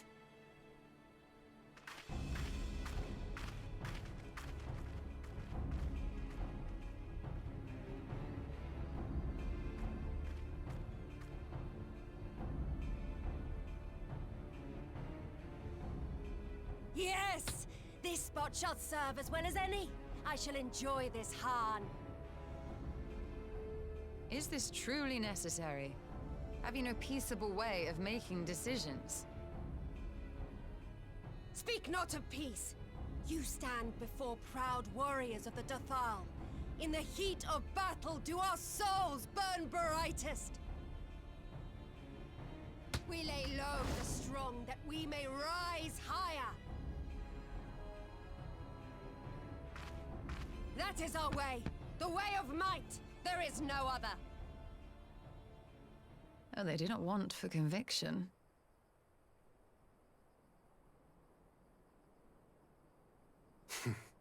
Indeed.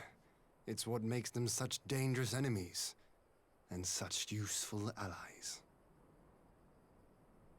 Enough talk! It is time to fight!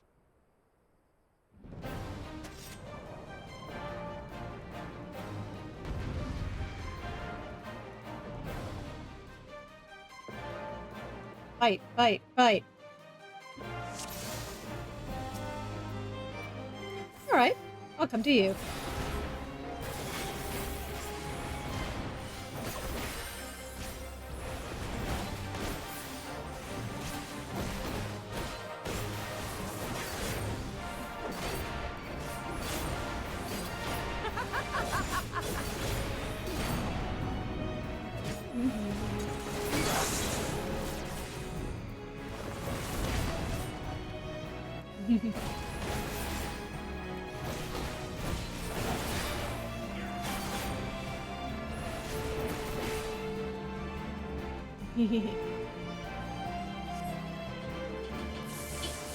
He ain't done yet.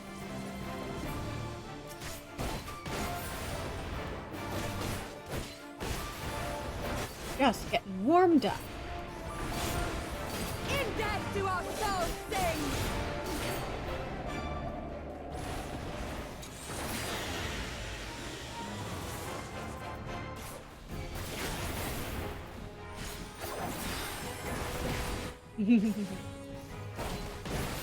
In death do our souls sing! Round 2. Fight!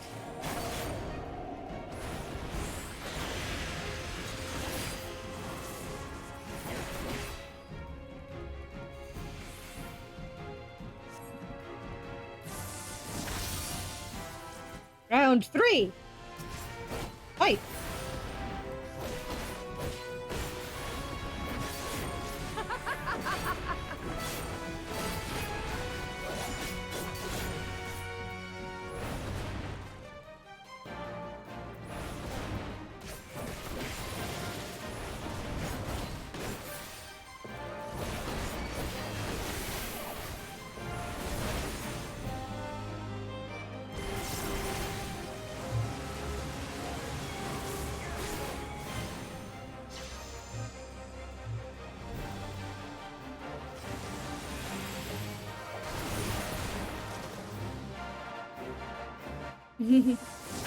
Round 4.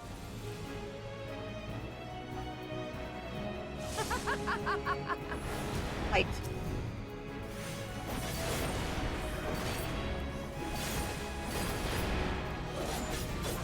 In death do our souls sing!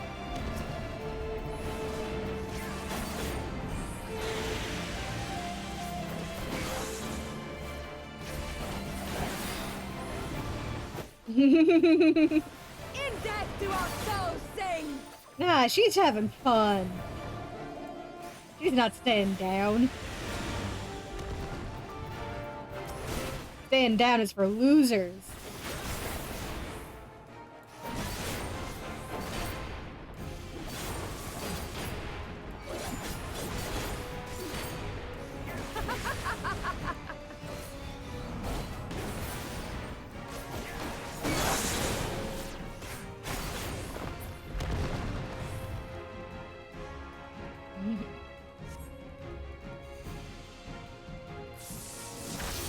Round 5, 6.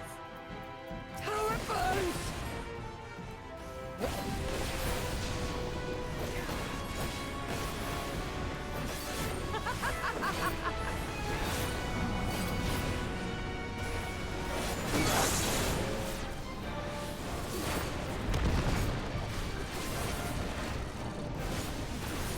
In death do our souls sing!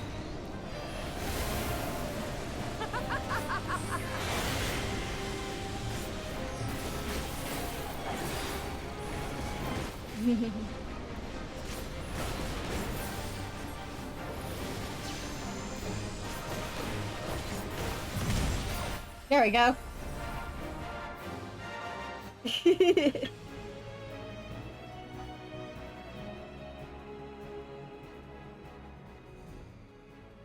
Yes! Yes! Not since the Nardum has my soul burned so!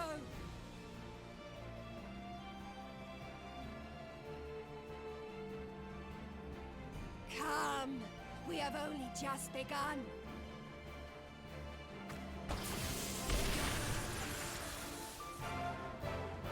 Enough! You were not granted leave to set the steppe ablaze. Well, well, the sun has come out to play. Be gone, Moonstruck Coroneer! I am busy! Fool of a Dothal! Have you forgotten the face of your master already? The sun will never set! From his seat on high, he reigns over all, now and forever.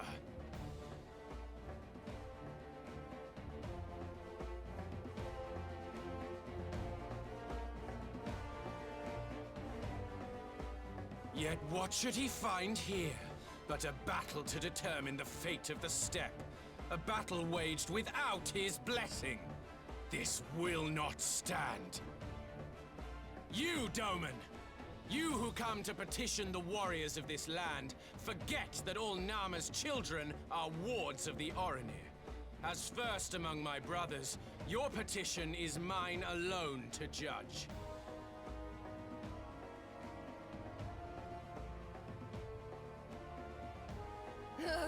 These words are as wind from a horse's backside. Plentiful, but your axe sings more sweetly. Let her speak for you.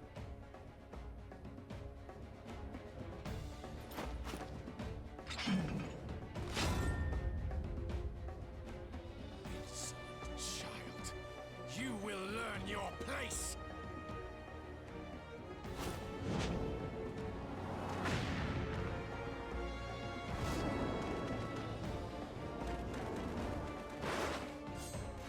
Forgive me, Brother Magni, but we have an arrangement with the Dothal.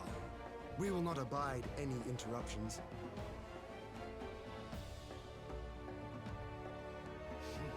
So be it. The sun will pass judgment on all.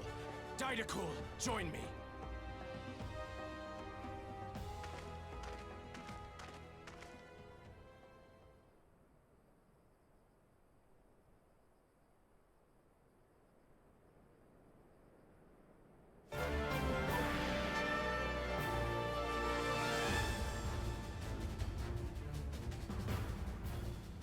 The sun is in good company.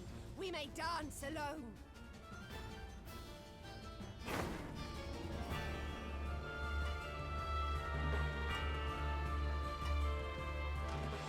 Beg not for mercy, for you will have none. Bear witness to the power and the glory of Azim!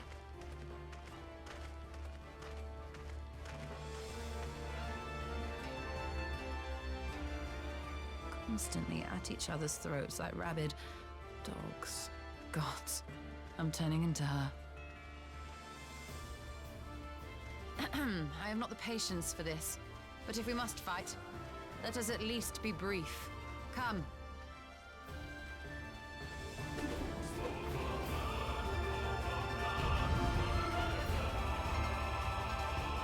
Stola suddenly being like, oh god, I'm turning into my mother.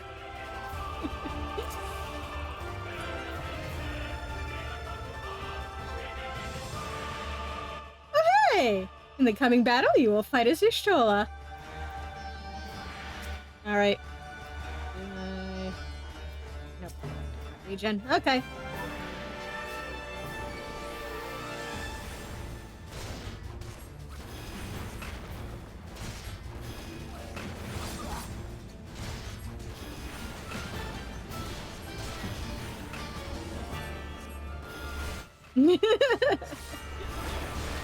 It's just so done.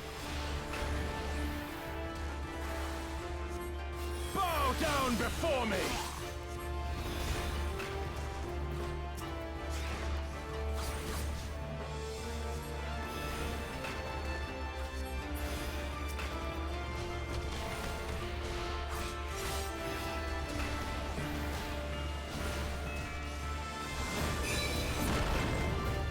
Kneel or die! Mark well and learn.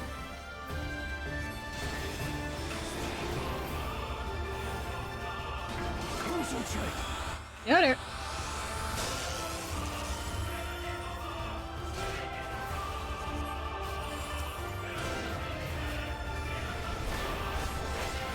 Yeah. Ow.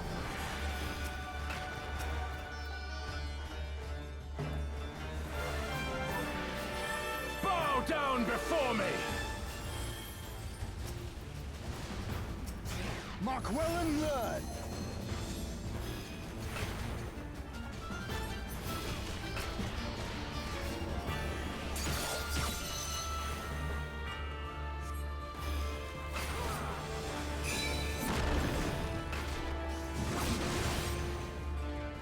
Kneel or die!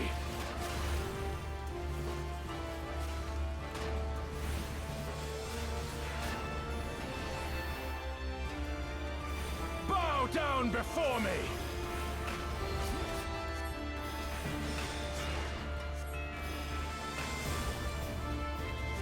tremble before the sun!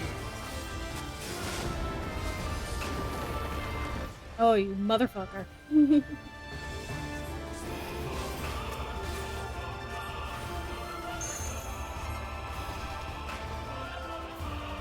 Uh-huh.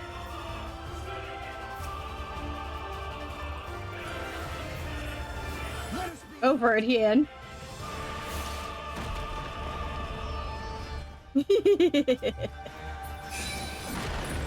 Oop, hey. Exactly.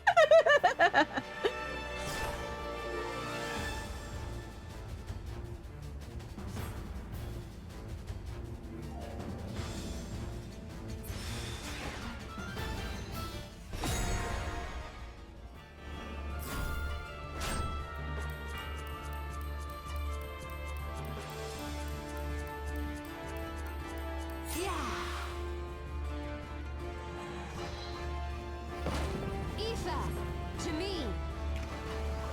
How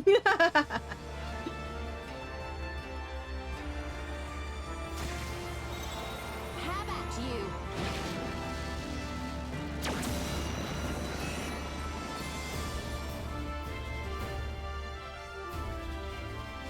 Oh, what strength, what grace is this?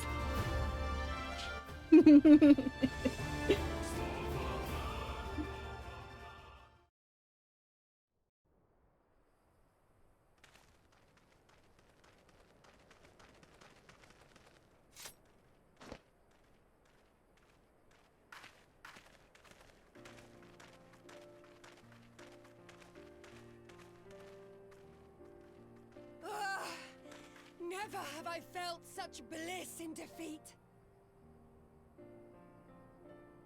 'Twas a battle to burn soul and flesh to ash. We Dothal will lend you our strength as promised. Nama's power is yours to wield.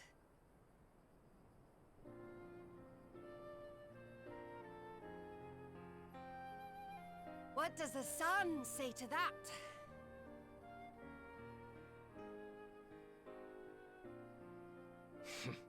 The sun is not driven by base motives such as yours.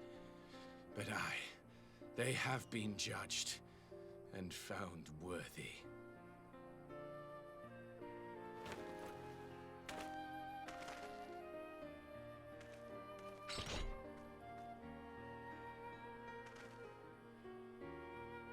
It is the way of the Oranir to accord recognition and respect to the strong. You have made sufficient proof of your strength. The sun shall answer your call. You have our thanks. We are glad to call you allies.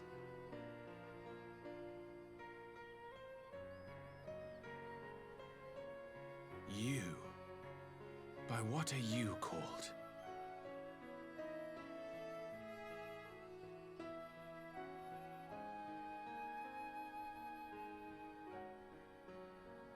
You stole her. Why? Are you my Nama?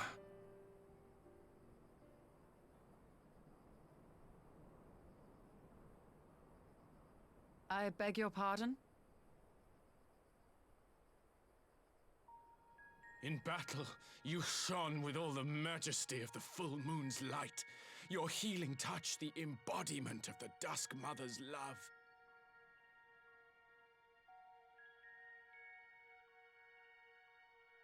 Long had I wondered if my Nama might not be a woman of the steppe. Beholding you, I am all but certain.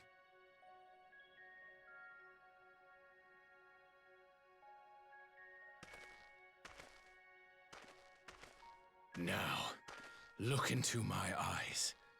Could it be? Could you be?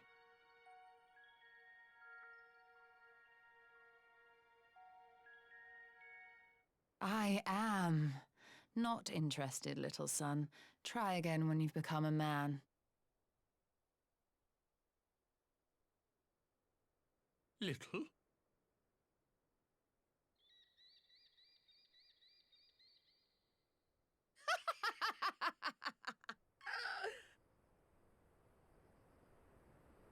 Little son! Little son!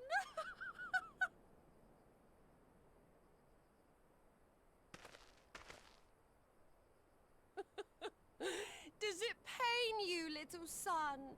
Crave you salve to soothe the ache? Fire to sear the wound in your heart?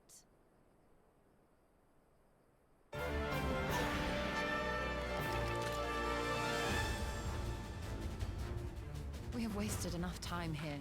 Cyrena waits for word of our success.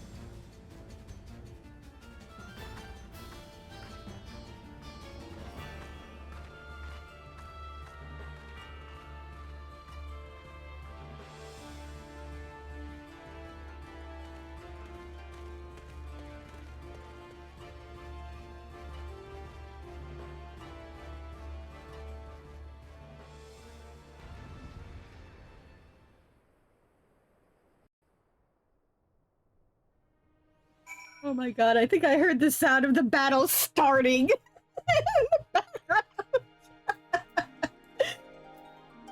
So I'm gonna finish off this quest and get us to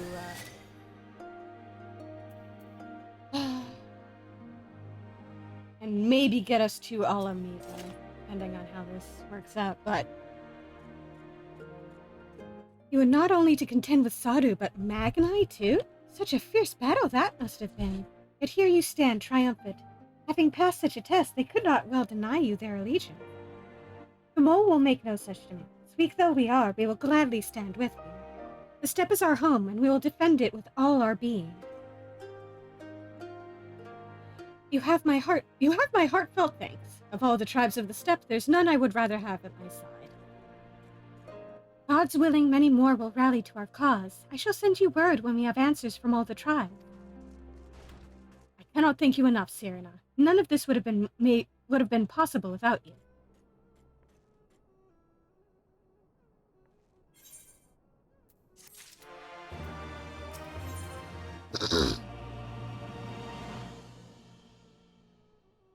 A call. We have the requisite consent. 'Tis time to put Nama's power to use. If the aether flows as planned, all that remains is to have the Ironworks engineers do their work at the ruins. Come, let us return to the House of the Crooked Coin.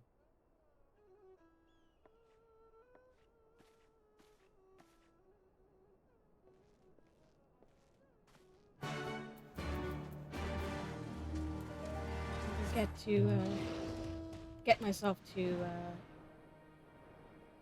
Alamigo or to the nearest civilization.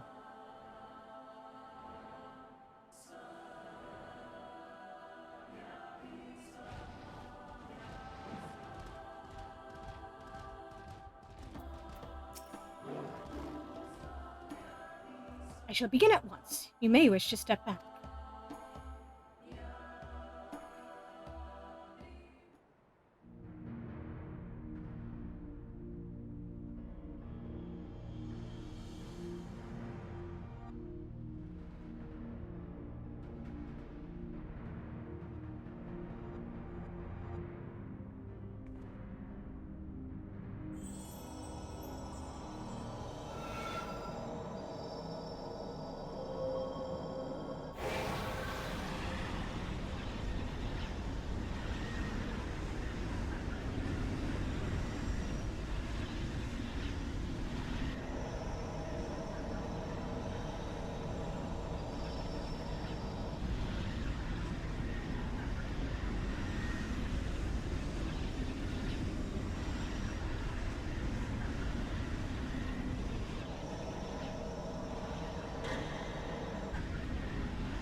Did it work?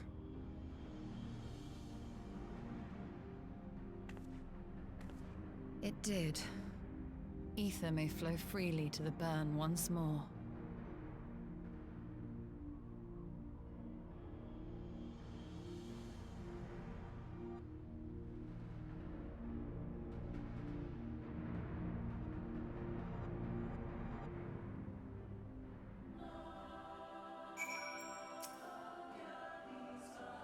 I do not pretend to understand what you did, Y'shtola, but you did it. Thanks to you, and Soren, of course, we have taken a momentous step towards securing our defenses. Now, as much as I believe a rest is in order, we should probably make haste back to the Enclave. Okay. Agreed. The others may already have returned from their missions, and I will know how things stand. As would I. Without further ado, then.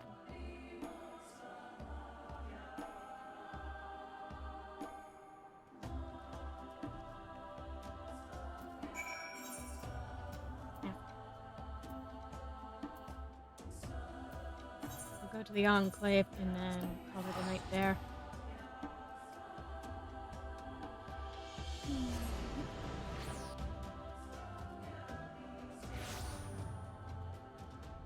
Okay. That's it for this week, and thank you all for coming. Have a good evening, everybody.